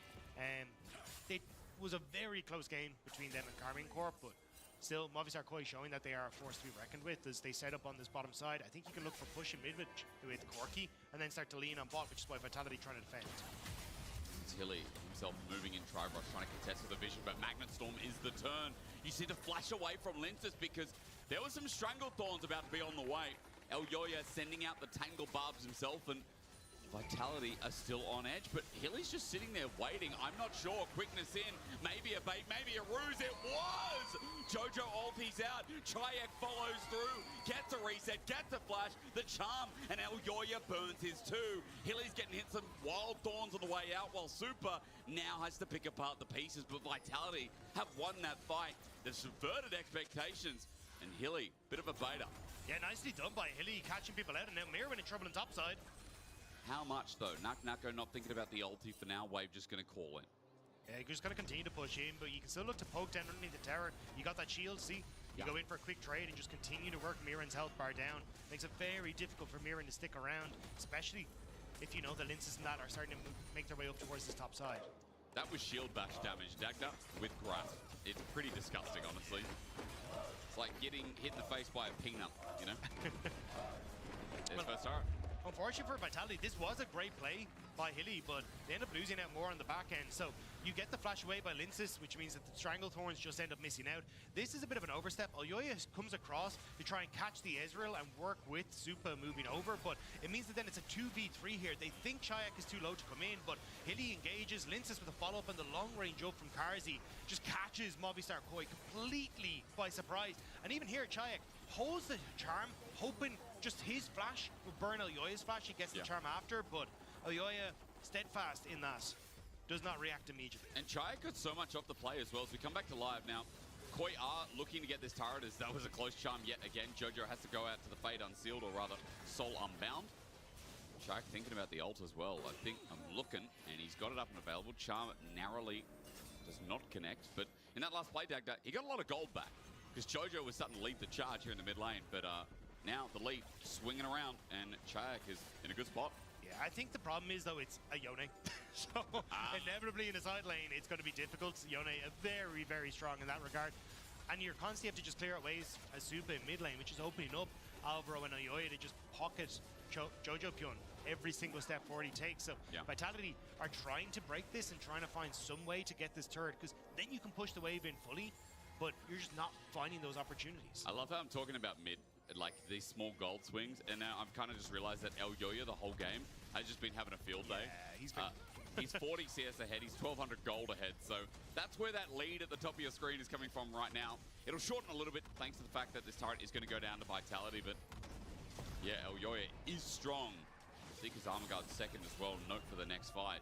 While Herald is now spawned in top, and whoever gets this one will lead to the feats of strength. Still not picked up, and remember, they're two a pop, but it looks like Koi are going to be fast at this. Looks like Koi will just get the feat of strength from it as well. So Vitality traded hard for that bot lane turret, as we said, to try and make things a little bit easier for Chayak and keep Jojo Pyun in check, because Nako is actually doing well on the opposite side. Now they're looking for Jojo. He's going to go back to his soul. Linces runs in. It's buffered by the ulti, but there's the cease and desist. Charm underneath turret. Chayak is tanking up, and he gets out in the end. Now Alvaro wants to seal the deal on a return trade, but Linces, even with the ignite down, there's not enough damage yet. This is the problem. Rel is getting the slow down. Dagda says, hang on a minute, there's a dog on the way. That floating little woofer in Super is now in range. Cease and desist, look at the blockage. Linces just walks into brush, he's now dead, and Turret will take care of him, while Super gets the kill credit in his first of the game. Supa with the toe beans of doom there, making his way down to the bottom side of the map and able to actually finish them off. Toe beans. Toe beans. Beans. The little beans on their toes. Ah. Yeah, the little on the balls. Yeah. Yeah, toe beans. Toe beans. Yeah. I've never heard that one. Is that an Irish thing? Maybe, I don't know. But we're rolling them anyway. As Vitality gonna move up.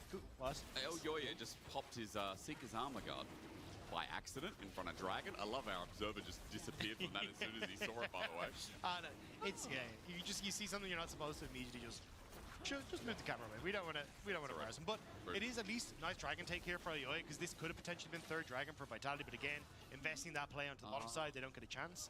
So now I think it just comes down to Mbessa. Mbessa, Adakan. I'm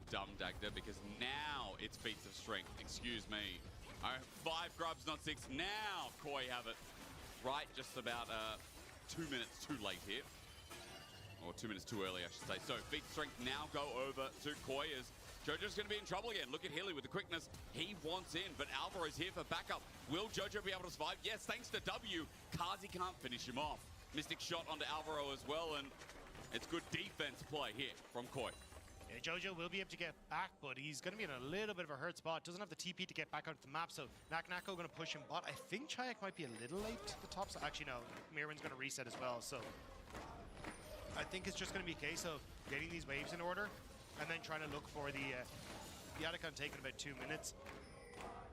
At least Jojo Pyun should be able to be in a position, I think, to finish the second item at that stage. Yep. You have the Muramata completed for Supa, so I think Movistar Koi should be in a decent spot, but I like that Vitality are still looking for these picks because they just don't really have a huge amount of control over mid-wave. It's why Corki is so strong at this point in the game. True. His ability just, like you'll see in a second, like queue the backline minions, completely clear them out. You can open up a Gatling gun and it just makes it impossible to contest on the wave state as Karzi, so...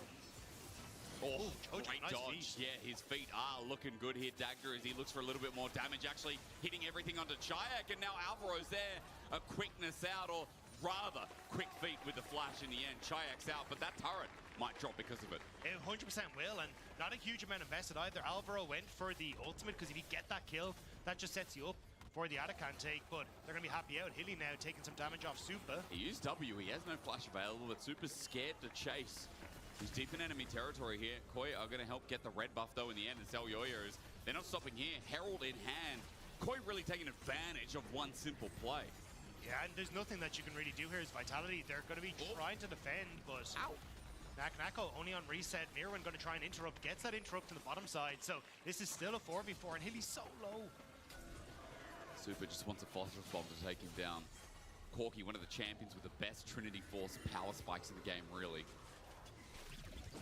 Right now especially, just think about that extra true damage as Vitality playing on the defense once again. They've got a couple of dragons in their back pocket, but remember, we're talking about feats of strength for Koi. We're talking about a very good Yone at the moment, a strong jungle, which is at 170 CS, 76 CS. How hard is it to speak today, Dagda? I'm all right. It could be the poncho. it does imbue you with a style. Stealth-ness. Like you bought it. I don't know. I bought it from like a second-hand shop, you know. Oh, okay. Yeah. So that's who sells it. That's who said. Yeah, but like I've never seen anything before. And you know what my wife said? Hannah's like, get it. It'll look good. No comment. Yeah. I think actually at the time I was with Cadril as well, and he said, "Oh yeah, man, that really suits you." And then everyone else has said the opposite. So I don't know if he was baiting me. I don't know if my wife was baiting me. I just kind of feel like Vitality in this game, you just don't really get the break you're looking for, and you're looking for answers, right? And maybe you find it with a second item, you know, maybe a second poncho, right? You find it with Chayak, now on 2 items himself. Ezreal as well. You look at Kazi, very strong here. Maybe those answers will come around the Adakan you talked about as well. I'm very impressed you managed to bring that back to gameplay, because I had no idea how we were going to swing that one.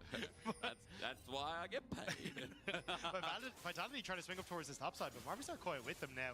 Alvaro has the opportunity to flash over the wall if he wants to. He just goes for the crash down, but you're already in a bit of a precarious spot here. There's not, like, you don't have push in mid. Supa's going to be able to contest that wave state, and now you're being pushed back on top side as well. Deep Vision aligned here, as you can see, into the tri-brush, into this entrance outside of red where Kazi's now walking over. It's great vision that Hilly wasn't able to clean just then.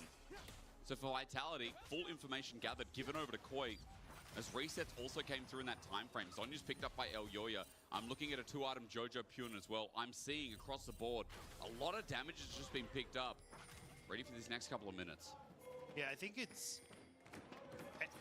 there's not enough of a goal lead now to really differentiate these two teams. It really is going to come down towards engage, and that's going to be on Hillisang to try and start this off, because you have the range advantage for Koi, and he finds Alvaro. You said it, Hilly starts it, but who finishes it? Alvaro just stands there waiting. Teleport flank is huge as well. That ward they couldn't clear. Now gives Mirwin access, but Lensis is already out by the time he gets there. He moves to mid, has inside turret access, but no demolish up and available. Mirwin only with the chunk. But that's huge for Vitality. Nako's still pushing him bot, and he kept his TP. Now the Cease and desist onto Super. The 80 carry caught out. They all jump in the back line, but Super's not knocked up. He was pushed forward by Linsis, and Hilly got baited in. Koi get the opening kill of the fight, and you saw there, Dagda, the Q from Linsis didn't sync up with Hilly. And now they want to just try and keep getting this poke down. Now, Mirwin doesn't have the teleport to try and come back into this fight, so obviously Koi just want to try and play it slow, make sure there's no window for Vitality to get anything off the back of this, and it's just Hilly who's gone. Dragon next in the eyes. This is a replay of that, but for now, as I see all the summoners drop down, the Dragon being the cost is quite nice here. Koi going to match 2 for 2. And Ocean Soul, remember, with 2 Ocean Dragons stacking up nicely, and great wave clear from Super as well, while Kazi denied access to this outer turret once more.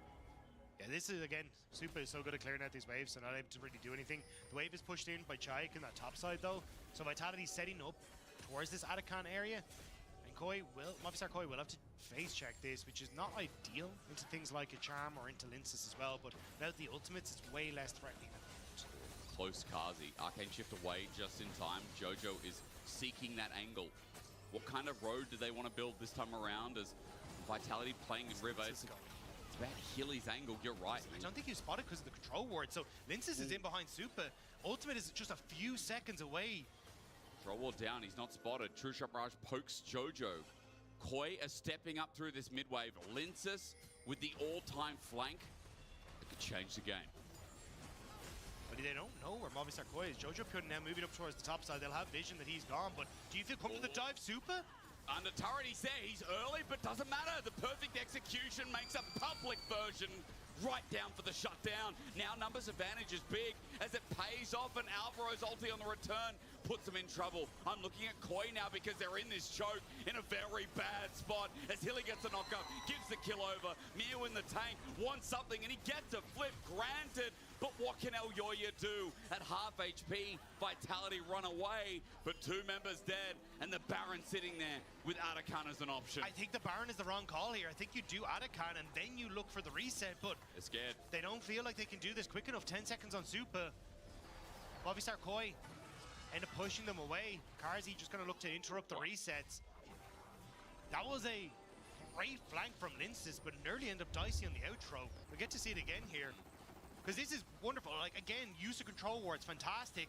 Unfortunately, the Q doesn't immediately hit onto Super, but it doesn't matter. You have enough follow-up here to make sure that he's going to be okay. But then they've already used 3 ults essentially there, so they don't really have a huge amount on the exit, and they get split up. Alvaro goes forward here with Mirwin to try and keep the rest of the carries off. But Hilly, he's fine. He'll W out of this. Yep. Won't W out of this. He just sent out Dagda. What have you done? Sorry. Didn't. Yeah. All right. Well, Hilly goes down. Yeah. Now you have no support for your engage for these potential. Okay. Oh, he's These gone. wards are hurting Vitality just after a great flank from their jungler. They come back. 2 now dead on Vitality. Baron Atakan, I know this time Koi will start it. Yeah, I really think Atakan in these situations is so much better because you get the buff, then you can take the potential Baron fight after as well. And with Dragon going to be up in a few minutes as well, it feels like this is kind of back-to-back now, a potential 3rd Ocean for Movistar Koi, plus then taking down some of these turrets. That's such a huge swing off of these 2 picks. I mean, El Yoya finds the grasping roots. And now, as you said, Dagda, that GA buff, the ability to dive, well and truly alive. Koi back up in the lead, and now props to Vitality here in this game. They found flanks before. It looks like they're trying to do it again. But the entire team is flanking, which means there's not really anything flanking. They're just going to fight a front to back now. Knock, knock. Hilly runs away. It's Nako. Nice one. That's good. Yeah, that's really good. Damn. This one of those lines you're like, could have had that, you know? Could have been mine. And Nako is here. He's just dealing with Mirwin. Or he's going to ignore him and get the turret. You know, it always, you know, Curly from the Three Stooges used to make that noise. You know, knock, knock, knock, knock. You're like, knock, You knock, said this, knock. I haven't watched it. Yeah, it's like, And I'm old. It's from the 40s, I think. That's, to be fair. You know, they're like Did you tell people I was 48 the other day or something? I said you were 42. Which is not even close. I said you looked great for 42. Because I'm not 42. To be fair, I called Broken Blade 27. And then, you know, I had producer go, no, he's 25. So I apologize to both Dagda Numbers and are Broken Blade fans. Yeah, they are. It was a joke, Dagda. I know you're only 32. We don't talk about it. Everyone's getting older, and I don't know how to stop that. Well, Koi are in front of the Baron. I know how to stop this Vitality, though, Dagda. I see everything up and available. I see a pick. I don't think you can, though, because you've still got that Otacon buff, so Yeah. you just take the fight, and you're happy out regardless. True shot. Alvaro looks for an engage. Koi is still thinking, what can we do? Mirwin gets a flip back, and remember, those Otacon buffs are going to outlive the Baron at this rate. Good ulti here from Jojo. Hilly almost dies. Running into it, and Mirwin, you can see, doesn't care. Perfect all out with the Stranglethorns in the middle, and as he goes over the wall, they still haven't expended the extra life. The Koi is swimming nice. And now Karzi just wants to try and poke them down, see if he can delay this at all. The TP was used by Jojo to get in. If they can kill him, he can't get back, but there's just nothing there. They will take mid lane tower as some solace, but this game is slipping very quickly out of their hands. It really is, and even though it's been competitive and I've enjoyed the journey of this game, however slow the kills have been, you know, I have to come back and say that every single time we get in a fight with Elyoya, like, the damage is obvious. But this is Zyra why so we've seen it in so many other regions. Like, obviously there's Fearless and stuff, but I think Yeah. Zyra is incredibly strong in this patch, and you get to see here exactly why. If you're playing dive, trying to jump in onto the Zyra is next to impossible. He gets locked up, great engage from Alvaro. Jojo as well, great positioning here to threaten on towards Linces and Hilly, Yeah. knowing that, look, he can go down, it doesn't really matter, it doesn't even fall in the end, but yeah, Movistar Koi, great re-engage off the back of that fight. And after this game, it's not finished yet, but like with the 6k gold lead, you have to think that Koi look to close this out. I have to say that Jojo has now had another fantastic performance. Yeah. I mean, look, let's be real, the Ahri was a couple of pixels wide on the charms, but in general was quite impactful in that game yesterday as well. So I think Jojo's been a great addition. Vitality, though, at least did sneak away this Ocean Dragon, so it won't be a third Ocean Dragon yet for Movistar Koi, but I think the real problem again is just this Baron buff is going to wreck any structures that they have outside the base and make it impossible for them to contest. Elyoya's conversion on turrets as well with those autos, you can see it just does so much work. And outer turret, inner, bot, both gone. In mid as well, excuse me, and now it's only inhibitor turrets left in the game. Naknako's backing away in case Koi wanted to go a bit further themselves, but Hilly has been found on the edge here, trying to get some vision. Alvaro just won't let him in as Koi get their waves in due diligence with his Baron buff. Yeah, I think at this stage, Movistar Koi just kind of starting to outscale. Yep. Yes, you've got Ambessa who does scale reasonably well, same with your Ezreal, but Corki matches that if he's not stronger, to be honest, as you get towards the later portion of the game. And your Yone is just so far ahead of the Ahri, plus the inability to engage onto his Zyra just makes this so hard to play. So at this point, Vitality kind of need a miracle, and they have to hope for these picks, but this is why I think Movistar Koi's mid-game has actually been great. They've been very clean at getting their waves into a position, so you can't really find those moments to kick back against them. They're set up here in the proof of the pudding, right? As Mirwin's going to be the target. I mean, Kazi has the damage to start taking him down, but he's going to take a while to flip back the arcane shift right into him. And now get ready for some true damage. However, flashing away, he knows he's about to die, and shutdown given over to Kazi. Vitality, there's one pick. It might open up the game as Kazi's damage on Elyoya very insurmountable right now. Flash away from Chayak's charm as the ulti still comes through. Cease to desist, public execution, another shutdown. But in the backline, look at Jojo. He found a two-man ulti. He's bringing the fight back until Kazi says, nah, bugger it. I'll carry the game myself. There's the pick that Vitality needed. They started with the tankiest member and they finish with the support Vitality. That was fantastic, but the big problem is there's just nothing on the map for them to take right now, so it will just be gold. But the inhibitor went down, but you see here, Mirwin gets the knockback on towards Karzi, but doesn't actually have the follow-up with the damage that's coming through from Naknako and Karzi. And again, Karzi kind of happy to just play him behind his front line here. Some poke goes down initially, and Alvaro does a good job to dodge the charm here from Chayek, but Linces, great flank once again. Immediately onto Super, uses the ultimate to interrupt the CC coming through from Alvaro, and Jojo Pyun does his best to get onto the back line, but unfortunately, he's just not enough to be a one-man army right now. There's all this setup. Linces, Naknako, Dagny had honorable mentions and great mentions there, but, you know, Kazi hitting a lot of his skill shots, and obviously just the raw damage that he was set up to do in that fight as well. Crazy. Even the true shot barrage hitting at the start, El Yoya felt it, and I'm going to repeat your point. It is a shame that there was nothing up on the map, because Vitality, a dream fight when you see that the Dragon's going to be spawning in about 3 minutes' time. We apologize. Of course, Spectator right now does not like Dragons. Baron's up in 2 minutes as well, by the way. The Red Bull Baron power play from Koi ended right then and there. And Vitality's still in with a chance. They just have to make that magic happen once more. At least you've got flashes on people like Hillisang to try and go for it, but a lot of those key flashes on the opposite side are starting to come up. Yoya, Jojo Pyun will have his Supas, has now come back up as well. You've even got the Zonya's Hourglass that's been completed for a while on Yoya, so targets really starting to diminish. So you can see Vitality, Linces there, just seeing if he can find some way in to play around vision and look for a pick on Movistar Koi. But Nako's a long way away from having any sort of threat on top side. Long way away, but he gets away pushed in regardless and buys him some time. Mirwin pops up out of nowhere and Hilly just says g'day. Now you can see El Yoya is trying to move into position, get a grasping roots onto Kazi, cleanses out, not caught out by Jojo Pyun, who finds his own angle at half HP. Is their superstar AD carry? He picks up some lettuce from the ground. Okay. 99 cents, Dagda. That's worth it for the health. He's still, though, no, Nako is on that top tower. No one has reset on Vitality's side. Third, Dragon. I think you're okay to give across Vitality if you're actually starting to get to work on these outer turrets. You can see it's about to fall there, and he's able to work through the super minions. So Movistar Koi starting to slip a little bit. They're trying to respond with Jojo Pyun on this bottom side, but Chayek is going to be in position to answer. So it's a Dragon for tier 2. Yep. If you can get the soul, it's worth, but I actually like the call from Vitality, just play the map state. Well, Yoya at least moving to Soul Point, but as you said, getting some gold in their back pocket to catch up, maybe to these fourth items, which Kazi was already there, but looking at Chayek specifically is...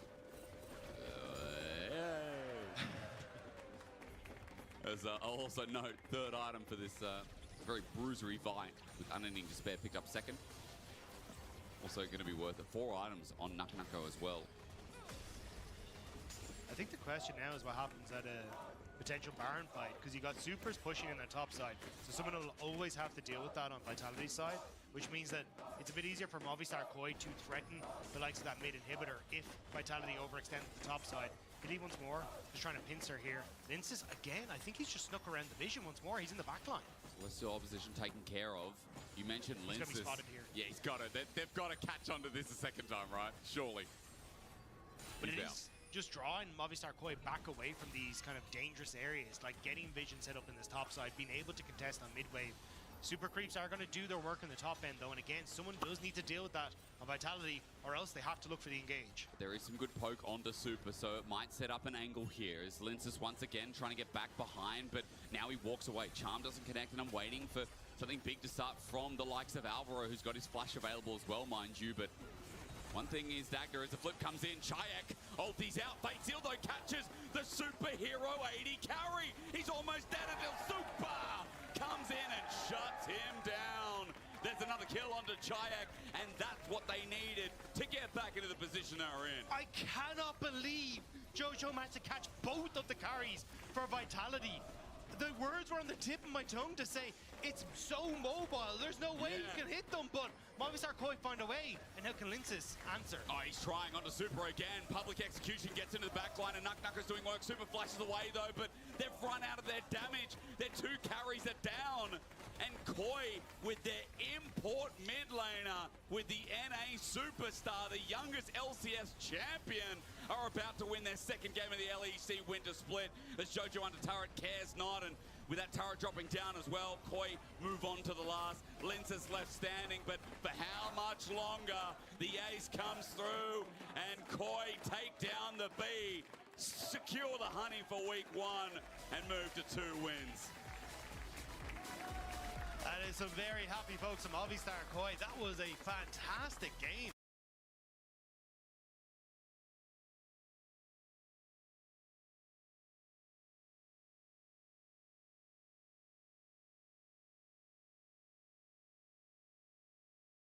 Welcome to Event VODs. Watch the full game of today's LEC 2025 matchup. On Marston, what do you think we're going to get coming in towards this? Scanner already taken off.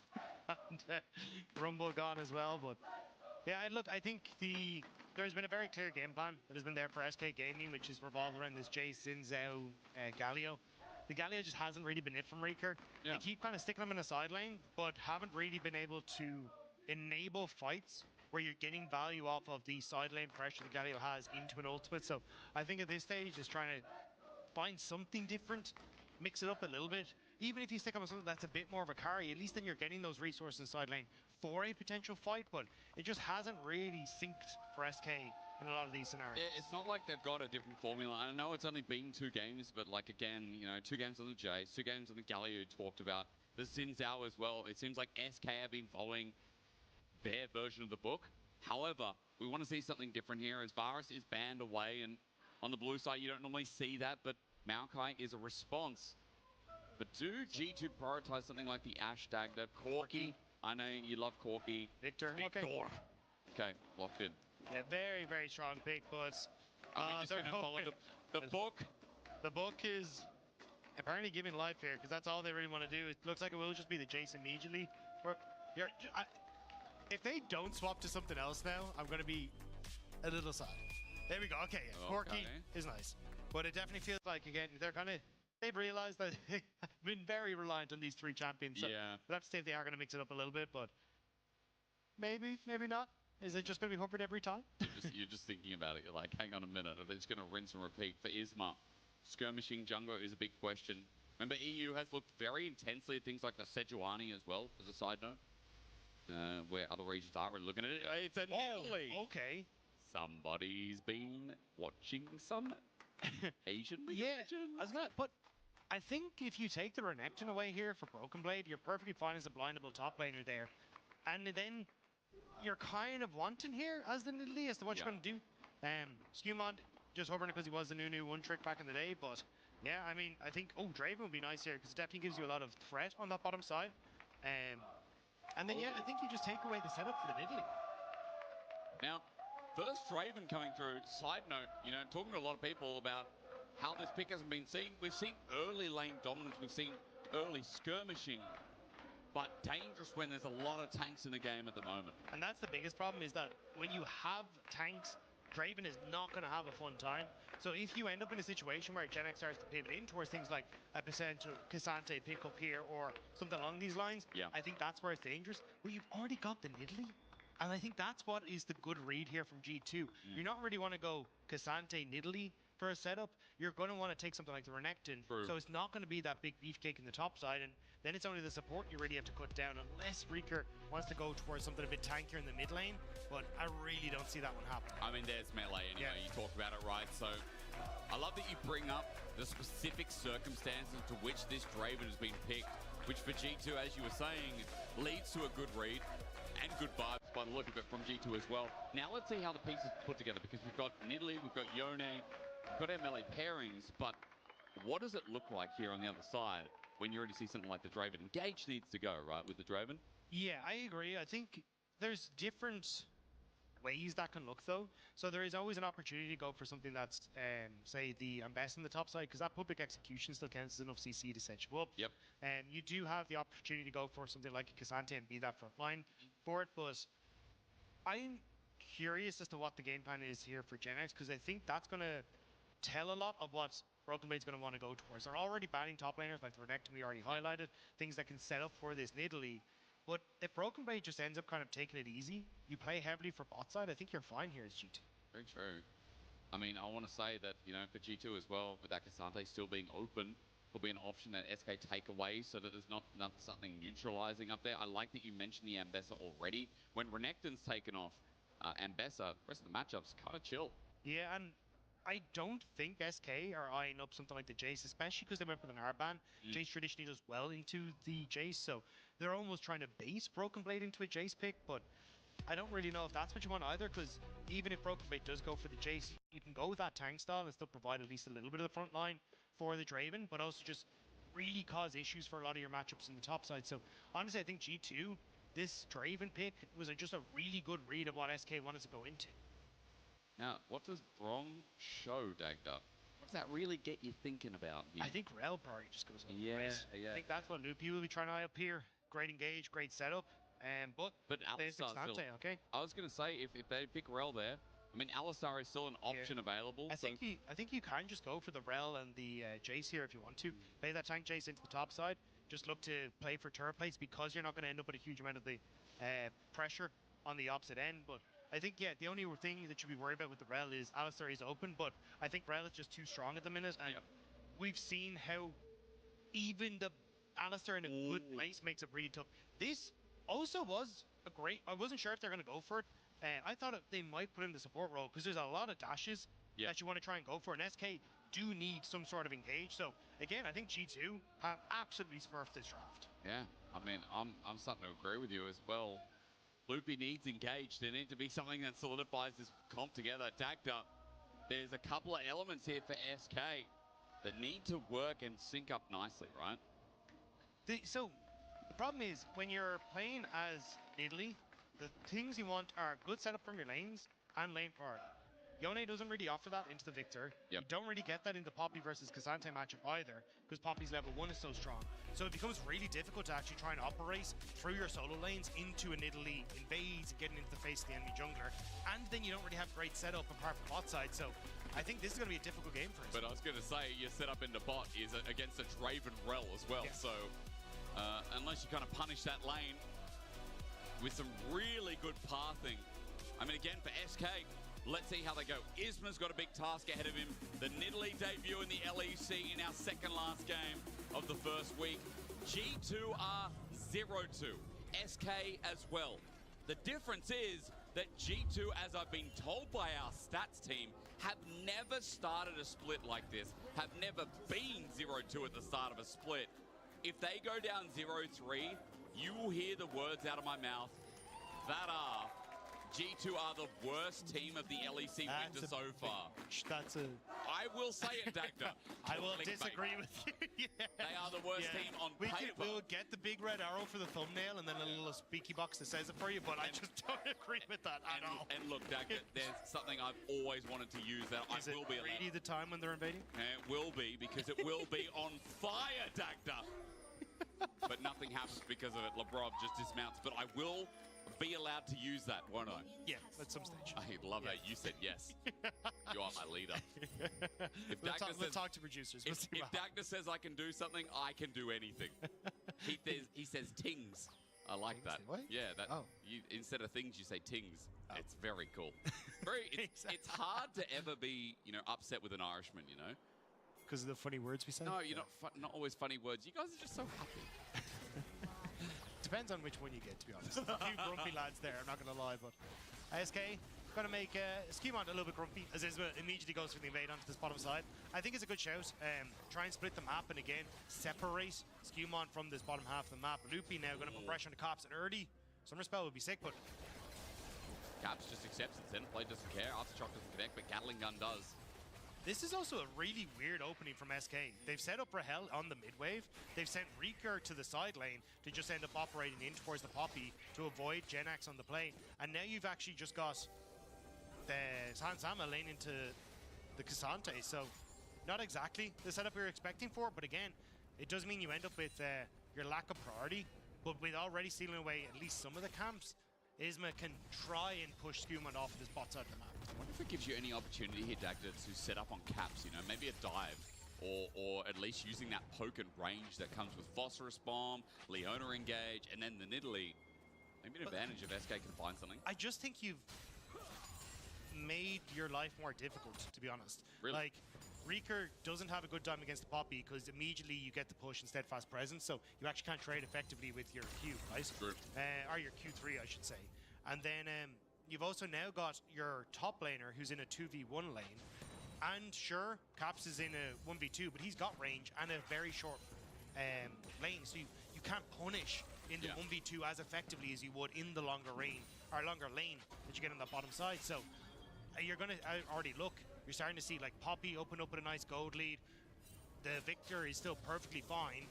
And now you're just going to start to look at plates falling for G2. So I think this is a bizarre call, honestly, from SK. Hans, as you said, I mean, the passive still gets to get stacked. And options here for Skumond, you might find out soon as Loopy looks for the invade and getting information is They're late on good. it, though. So, like, if this is what the setup was, cool.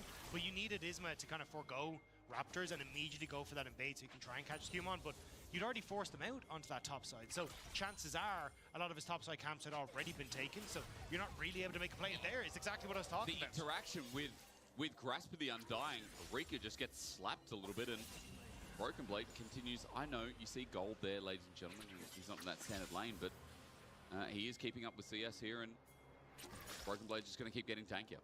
Yeah, so this wave now pushing into Broken Blade. He's fine to just play it back. Even if Loopy goes for the engage, they have fast presence. You can see in the bottom left already back up, so he's not really under any pressure. So I'm not sure what the call is now. The only valuable thing that I can really see coming from this is Porky as a champion scales very well with levels because like his rockets go up a lot more and he can get a ton of damage, or a lot more damage from that, and gets value from that instance. So I think that's really where you can actually see Rahel starting to maybe come alive in these team fights, but this is still a weird opening. But I mean, Rahel just takes a big chunk of damage. He was sharing experience as he is now once again as Isma tries for this invade, but Labrov flash Q, Isma flashes in return. The Nidalee, of course, having pounced, but I mean, Isma's just forced back again. That's the second time they've tried to invade and the second fail for SK in the early game. Yeah, it feels like they're scrambling a little bit to try and make this Nidalee pick work, but because G2 were able to respond well in draft, it's just not really in a position now to take over. So you're matching on CS. You've got your lanes a little bit mixed match now. Labrov will have to reset here, but I think if you're G2, you're still in a perfectly fine position. Now they're actually going to move the Draven up towards this top side as Void Group starts to come through.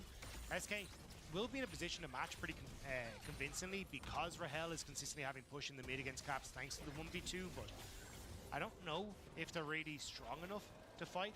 Cap's going to reset now and TP back into mid. He should be in a good spot to just come over. I know who is strong. That's a BF Sword Draven. Straight away. And note again, it goes further to the point that you've been hammering on about. I know people at home will be like, oh, but Dagda, maybe for Cassandra it's going to be okay.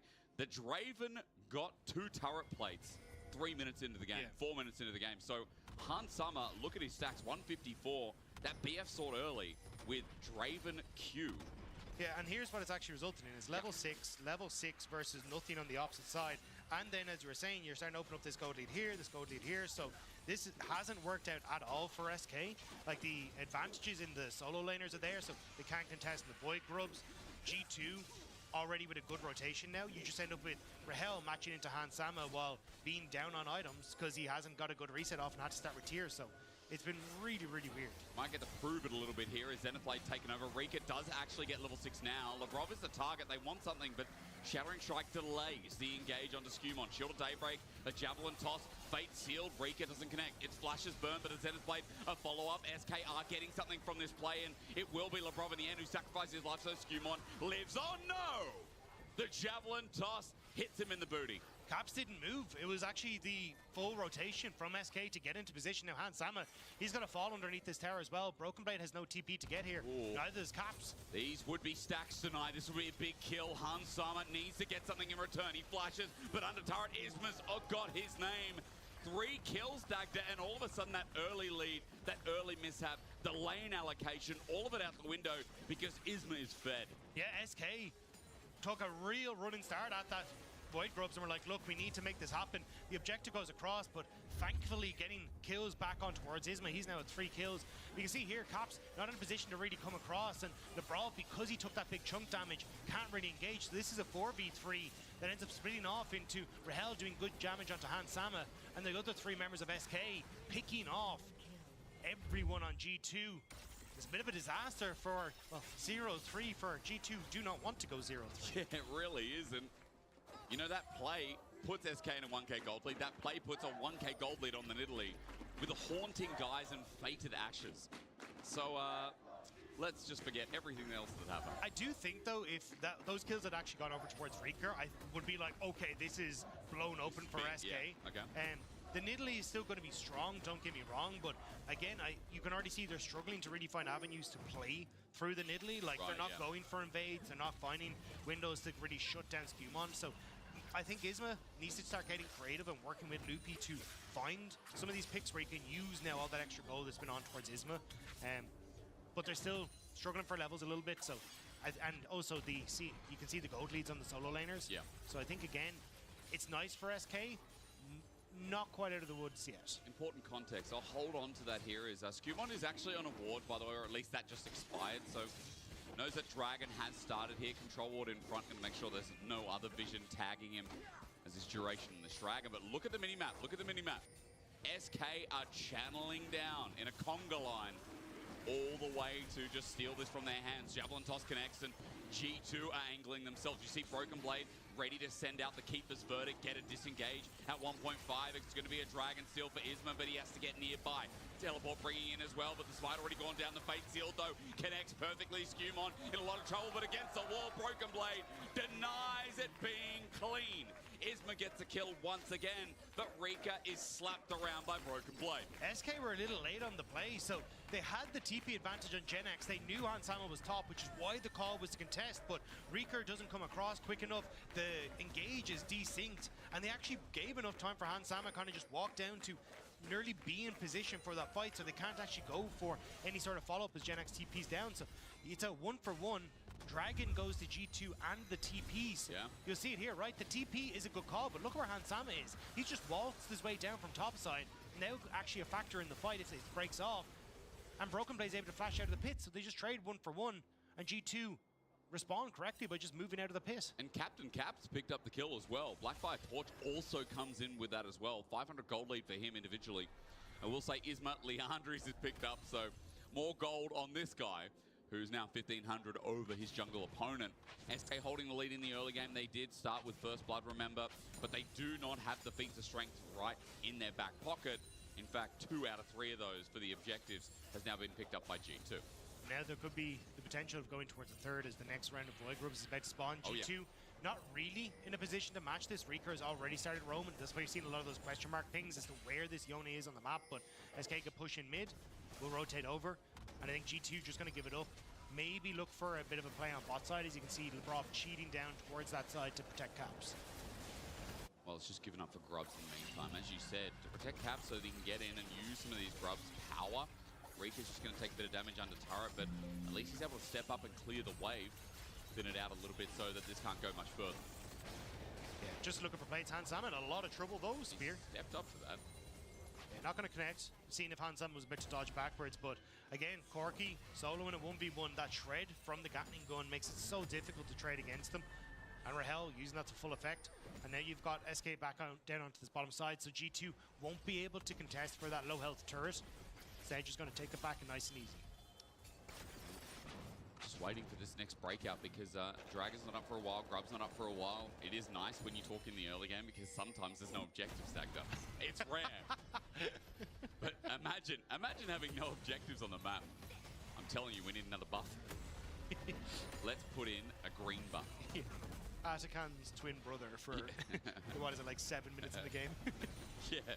What does he give?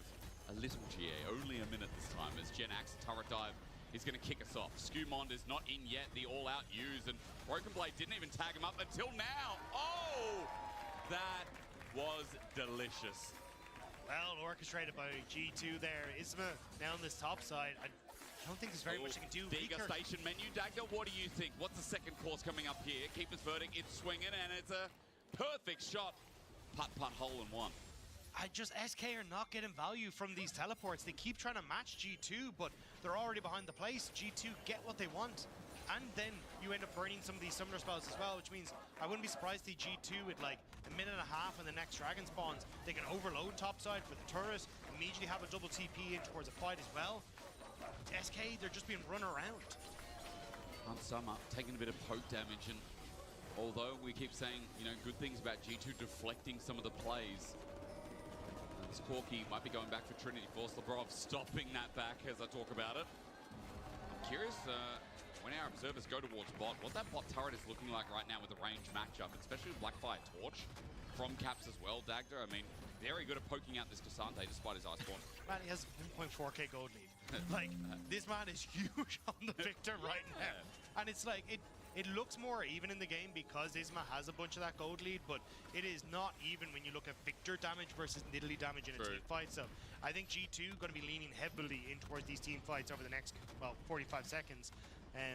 It's just a case of G2's team fights have not been as clean as we have seen over the last year, which makes sense. You've only just added new members into the team. It takes a little bit of time to work together, but they do need to be a little bit clean when they come into these fights because you have a lot of turnaround potential with the likes of Reek or even these spears from Isma if they don't engage at the right moment. Use the word clean or, you know, lack thereof for G2, Dagda.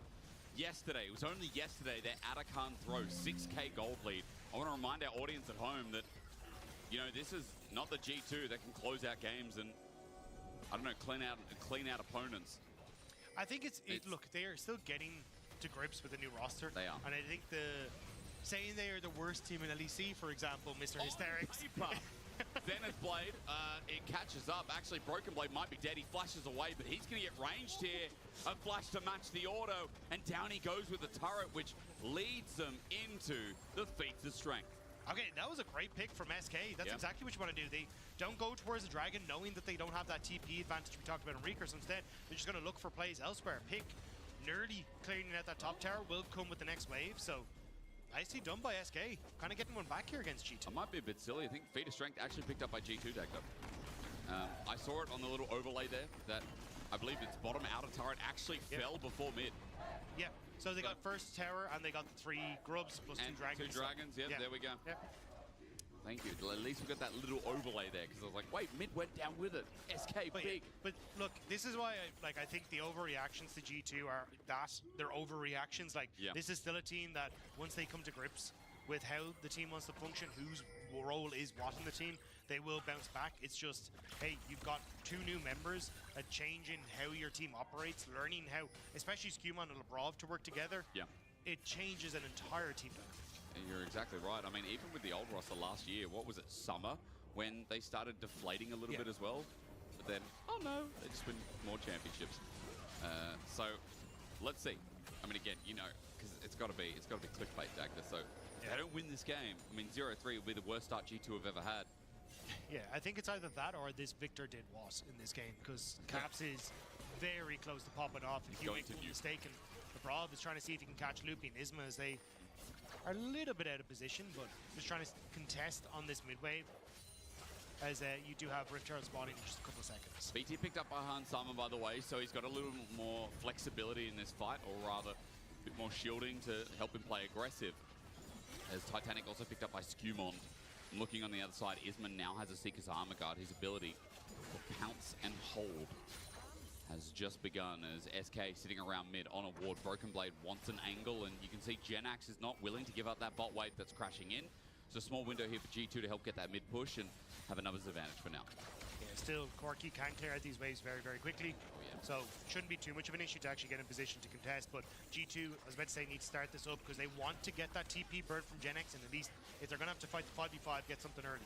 Loopy sends up with a Zenith Blade while G2 are killing Baron's younger sister. For now, G2 ignore it as Broken Blade. Remember, he was here first. Loopy is caught unawares and gives the cash into that's not the TP. That's not the TP. It's unstoppable, but not when Steadfast Presence is up and available. Genax has to flash away as well as G2 now play their own version of front to back, and Cabs starts electrocuting Rahel. He gets Fate Seal. He flashes away, and Rika wants to get out of his own way, but Labrov keeps him in place, and Isma has to walk up, now walk away. Huntama's ready to pounce. Genax got Skumon though, so it is a 1-for-1 and all said and done. Now the TP coming back from Rahel to force G2 back. Rift Herald was not taken.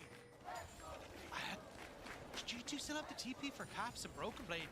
How risky are SK feeling in starting this one up?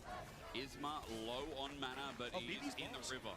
Yeah, they have to give this up. Broken Blade went to bot lane, so he needs to reset, then TP into the fight, and SK, they're just going to be able to take this. So using that extra TP on Rahel, really helping out for SK. Yeah, it really is. Again, SK, as we look back at this replay, I mean, they started this off bad. Yeah, I mean, it's a great pick on towards Loopy, so it was a 1-for-2, but as you TP in here, I thought this was a disaster for Genax, but he just immediately turns on towards Skumon. So I'm trying to see Yeah, because it looks like there was poke damage from Rahel and Isma immediately that took him low, but now Loopy caught out. Yeah, he is once again. He burned his flash in the last trade, so this is a free kill for G2, and you know, Caps is just going to take this in a second. That's the second kill for the Victor here. Caps still ahead. Yeah, it's a big mistake from Loopy. Look at where Isma is in the map. He's back in his own jungle.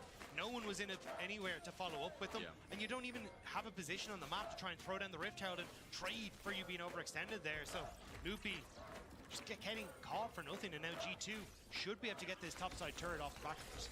Caps also evolved Chaos Ray. Almost second item. I mentioned it before, but 1,500 gold lead in mid. We started this game by talking about how strong Isma was, and Dagny, you're very right when you talked about the impact that this Nidalee could have in this game.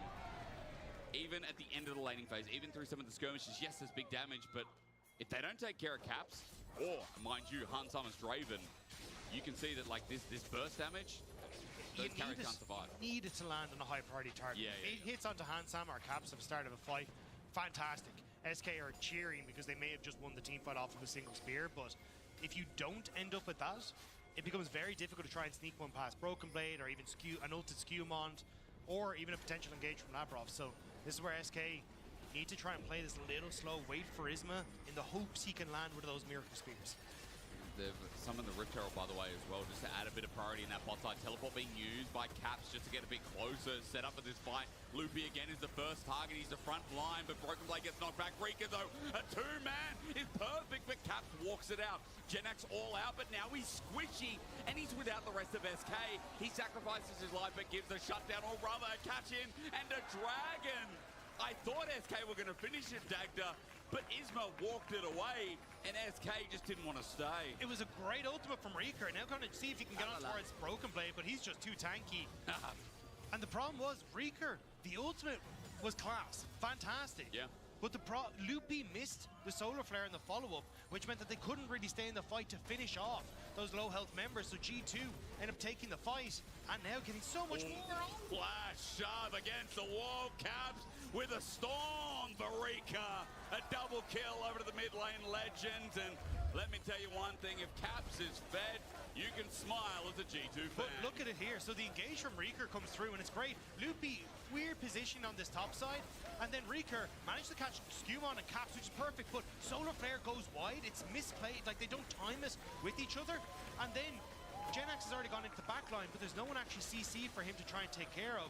And Rahel hasn't really been able to get in a position to carry the fights. They try and do something here onto Broken Blade, but it ends up only costing them more on the back end. But that burst, I mean, every single fight now, well, last couple I should say, you know, Caps' damage is huge. Unsustainable to stay in long periods of time, let me tell you. Hunsummer now with an Infinity Edge. And we talked about the lower points of Draven, but Dagda, when you talk about Rahel's ability to get in the fight, when Rika jumps in as well, when he has to commit his all-in dive, if it doesn't connect, if Hunsummer's able to free move, Cap's able to free move, damage from G2, it's just over in a blink. But that was what Rika had to do in that fight. Like, that was really well played by the SK mid laner. It's just unfortunate that the follow-up wasn't quite there. So G2 kind of got away with it, in a sense. Now with 3 dragons, G2 set up, looking for that Baron control. Broken Blade again on that bottom side. They can just continue to play out the wave states and wait for potential mountain soul for themselves. Loopy again is the engaged. Solar Flare missed again, Dagda. He flashes away, but where's he gonna go? Skewmon takes his kill credit. Over the wall, Labrov gets the Magnet Storm while Genax is slowed down, stunned up. Rika, he gets his ulti again. It's on the Caps, but no one else there. A storm of chaos peruses like a bookshelf from hell. Rahel runs back. The turret is friend, but G2 with 5 yet again. That was looking like a Thor scene. You get slammed into the wall. Next thing, there's a giant hammer, and a lightning storm gets called down your head. Rika did not have a good time with that one. And now G2 immediately over towards Atakan. Perfect timing as well. 2:30 until that Baron. They're immediately going to be able to use this to either pick up that objective or just start looking for inhibitor turrets. It's peaceful on Summoner's Rift. That's because it got real quiet. the curse of Atakan has been lifted. This guy, thing, not great. No, crowd, you're supposed to be quiet. Quiet. Shh, the library. Wow, a Dagda, by the way, voracious Atakan, by the way. What? Wait, is it actually? Yeah, the same one we get every game. Oh, I thought... No, not Ruinous. Yeah. I was so excited. I was like, wait, we got rooted. I'm like, Yo. these kills and damage don't match up. I was No. like, what? No, it's the Yeah, I it's should the have known. GA I one. should have known. Look, words are hard, okay? You got to use it earlier. I'm going to use it now. They are hard. They're tough. Oh, English is a terrible language. It That's why we really- should all learn Irish. You know? oh, we should. Shut No. up. What? Yep. No, sorry. I was going to say the one word I know. I'm like, is that appropriate? I don't know what word you know. You taught me it. Gorev Malagut? I don't know. What does We're that gonna- one mean? That means thank you. Yeah, yeah, it was not that one, Dagda. Take your pick. Anyway, he won't admit it on broadcast, but Dagda is a little bit spicy, and I will say that as G2, they've been spicy in this game thanks to the fact that their mid and 80 carrier fed. Pushing up sides, Caps is now just using Broken Blade with an ulti. Oh my God, that Rika! Holy. Well, flash away. Rika, see you later. Oh, Lebrov is dead. He's fine. He's just going to go Withdrawing. straight back to base. What do you think happens when you withdraw? You go back to base. Yeah. Yeah, I think it literally you can see it on screen. Not Hansam's going to need to. No.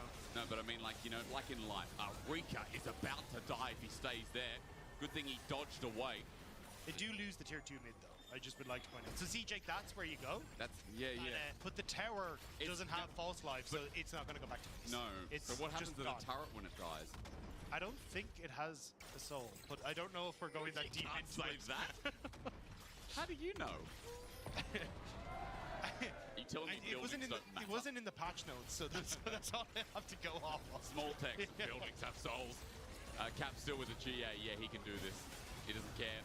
Broken Blade can also do this, he cares not. I mean, G2 all of a sudden, just because they've got Atakan, Yeah, they're in yeah. control, and they're going to teleport in, Dagda. Hell has TP as well, though, so he's actually going to join in. Guess who's the target again? Loopy at half That's HP. very far forward for It Corky. is right in the middle of everything, and it creates a Oh, no. magnet storm, chaos storm.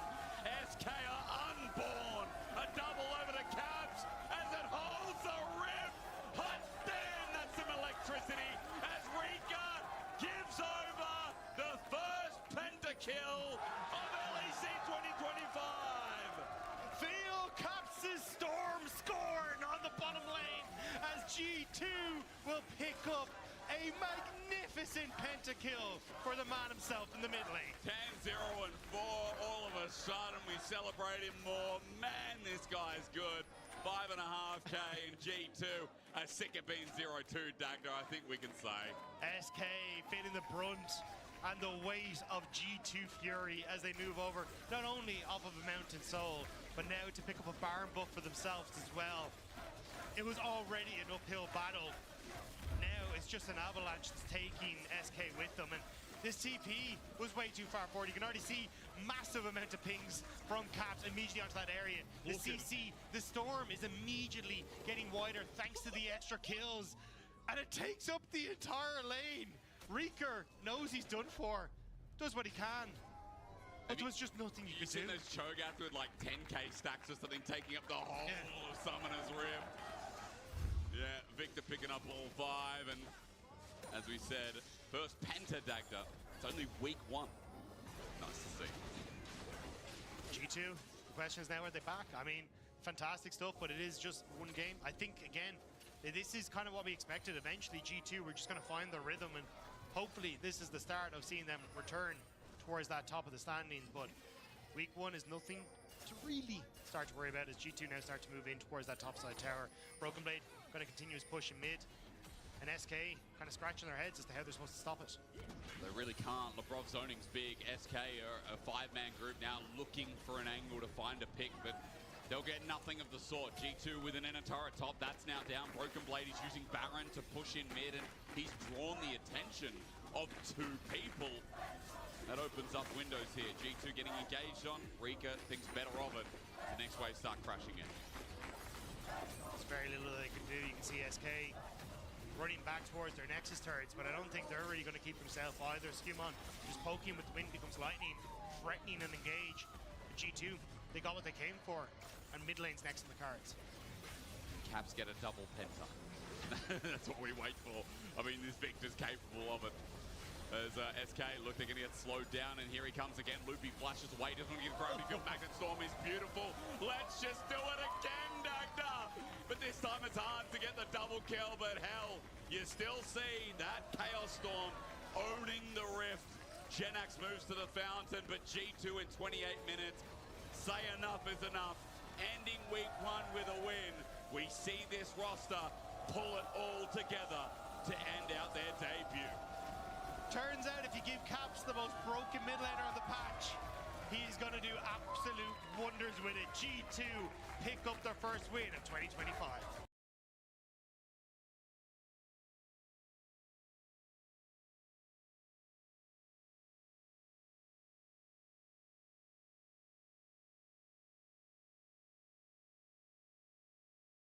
Welcome to Event VODs. Watch the full game of today's LEC 2025 matchup.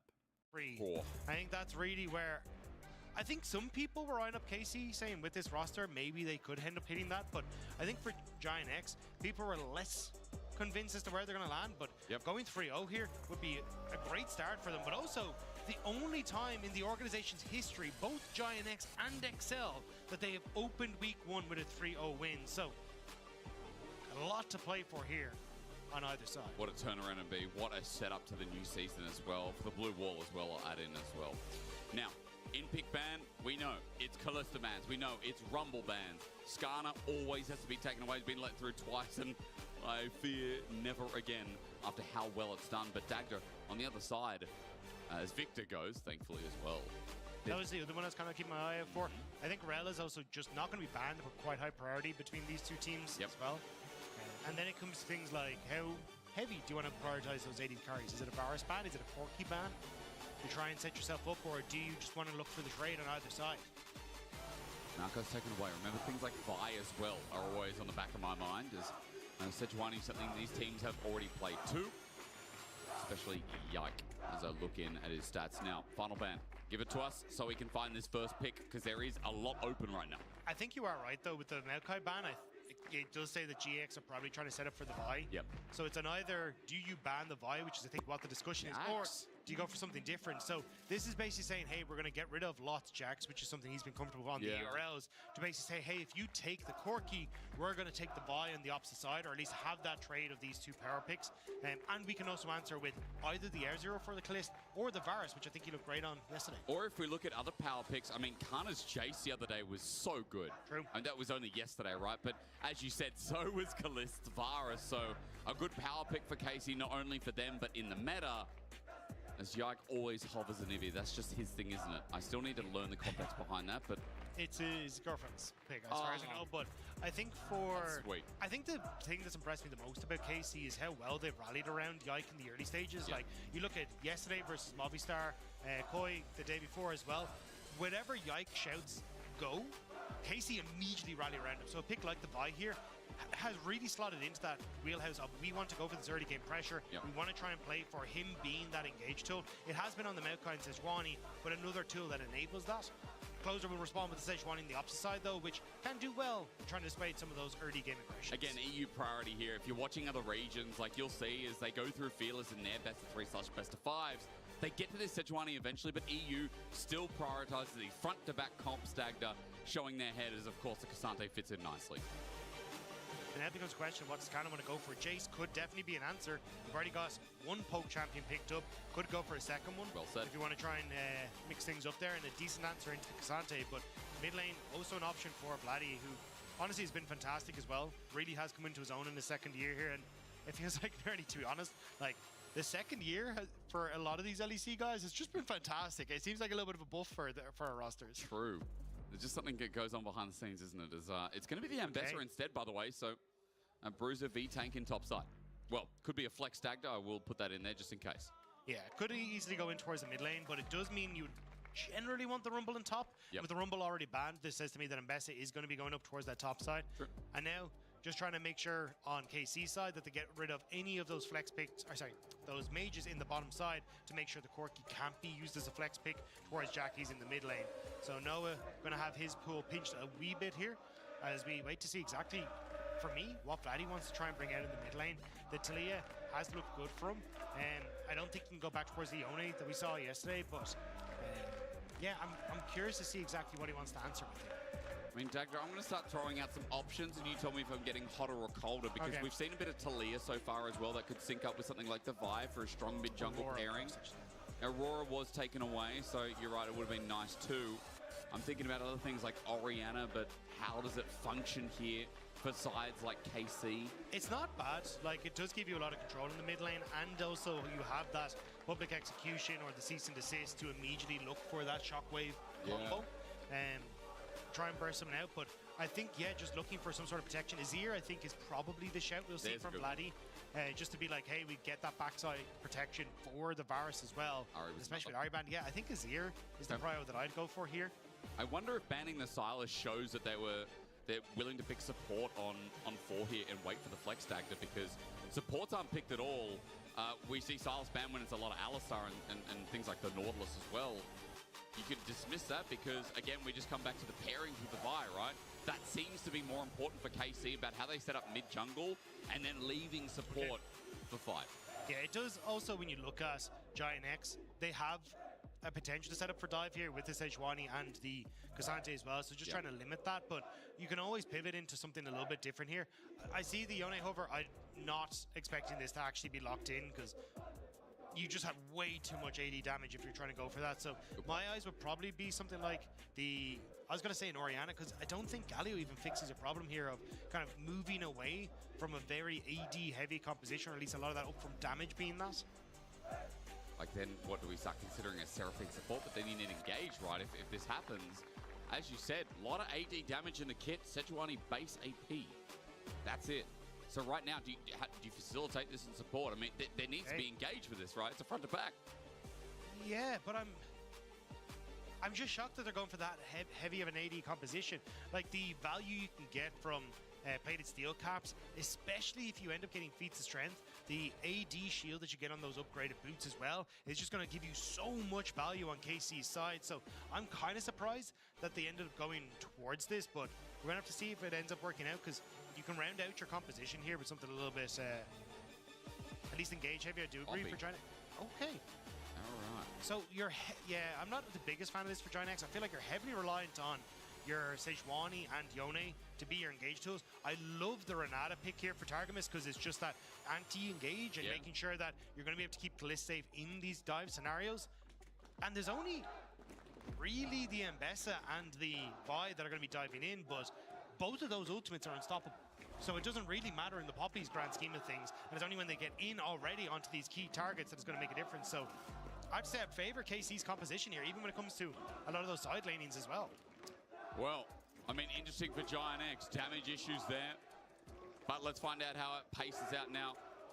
Dagda, I've been told that there's a bit of a delay getting into this game. From my understanding, that there was a slight issue with draft. Yeah, I did see people over at Noah's PC, so I'm not entirely sure what was happening there. So we'll let you know as soon as we can. But yeah, we'll just be taking a quick pause before we do get into the game. Exciting end of the first week. No matter who wins this, we finally in the game. Thank you for your patience. Giant X versus KC, the battle for 3-0. The battle of Closer against his team that, you know, he came to the LEC on Dagda. And remember, when he came into KC, he started becoming a real part of that team. I feel like Yike so far on KC has started to already become a real big part of this squad, as against G2 especially. He slapped them in the faces. I haven't heard this much support for Giant X or XL in a what? Have you? I am seeing a lot of the Movistar Koi jerseys in the Giant X one as well. So it is definitely going back to a little bit of France v Spain in this one. Yeah. But yeah, I agree. I think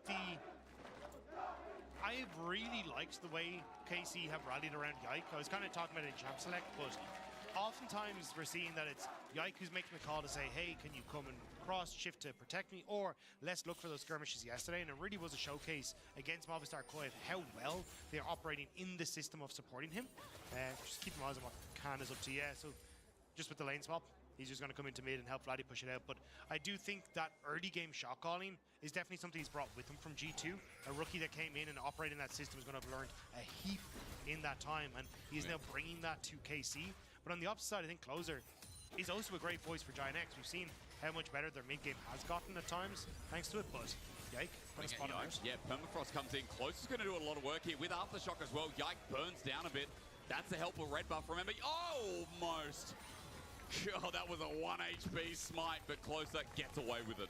Yeah, which is huge because you're essentially going to be splitting the map here. So, and now Jun hitting level 2 can actually come and help out Closer if needs be on any of these other camps. So it's only going to be Yike now who's actually down 1. So nice little lead for Closer in the early game. Look at the allocation here, Dagdo. I just want to point to the screen that Kana's walking this out, not going to teleport. The wave crashes in.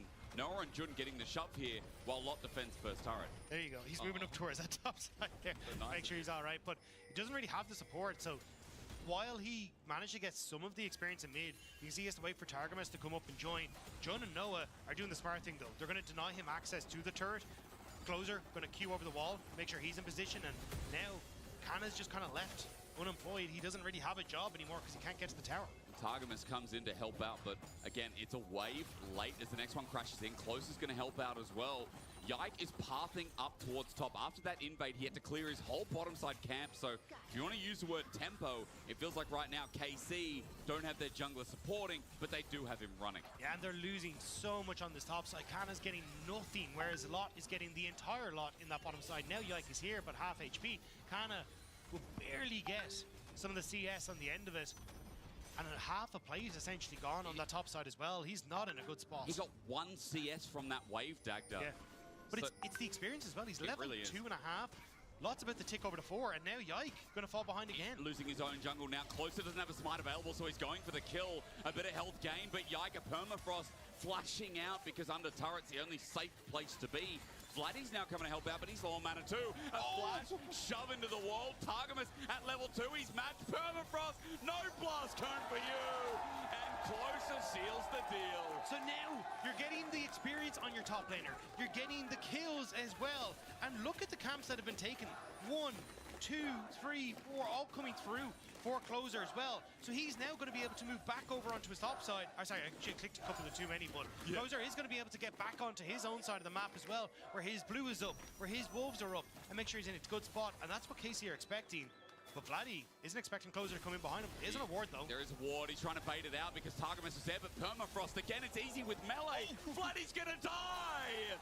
Jackies gets the kill, and that's why Sejuani and melee is so damn strong. This early game has been spectacular from Giant X, and Yike now going to move into this bot side to try and get some of these camps back, but they've had to invest the list into the mid lane.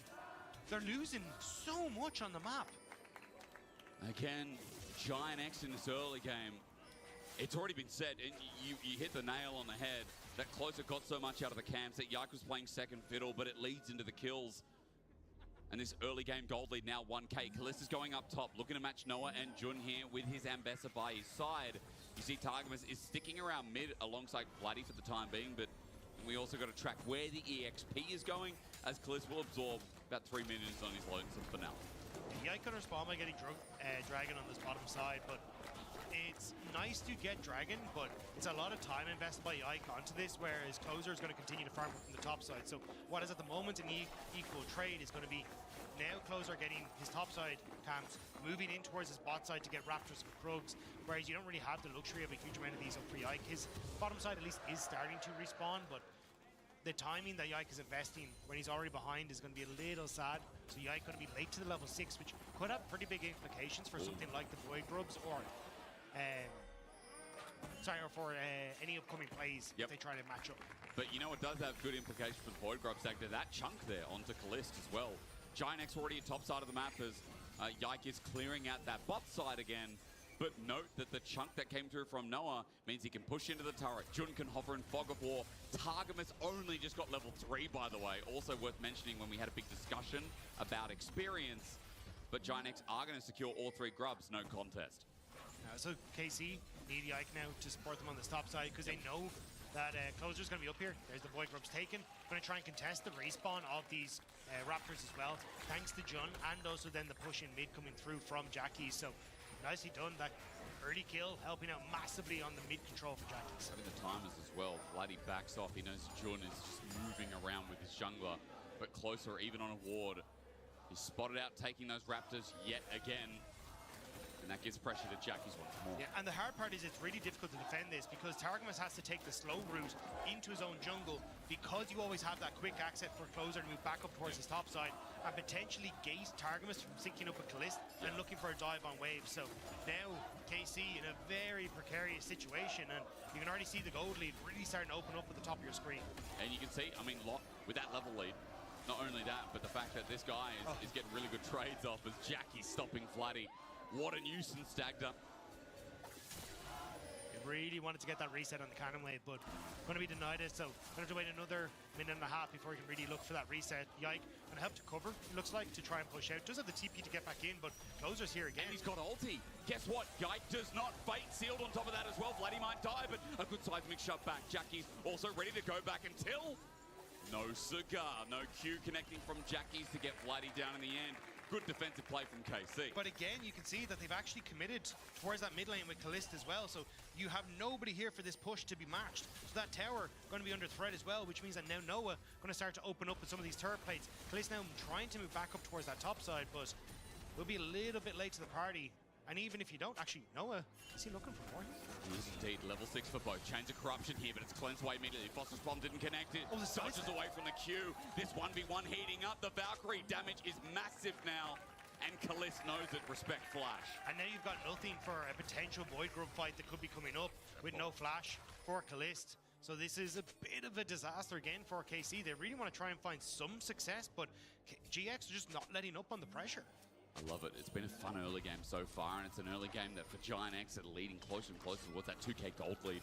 I'm also noting Dagda 145 top left. Those are the grubs spawning. 3 already to GX, just to remind you all. Also going to keep you tracking on that first item as, what a surprise, a lot closer. Building the same here in this early game, these two tanks. So I think the saving grace for KC is that Vladdy's Flash is about to be back up. So I imagine what Giant X want to try and do is look for a pick before the play at Void Grubs, see if they can find someone who's a bit vulnerable, and then you can just take the Void Grubs for 6 and not have to worry about things.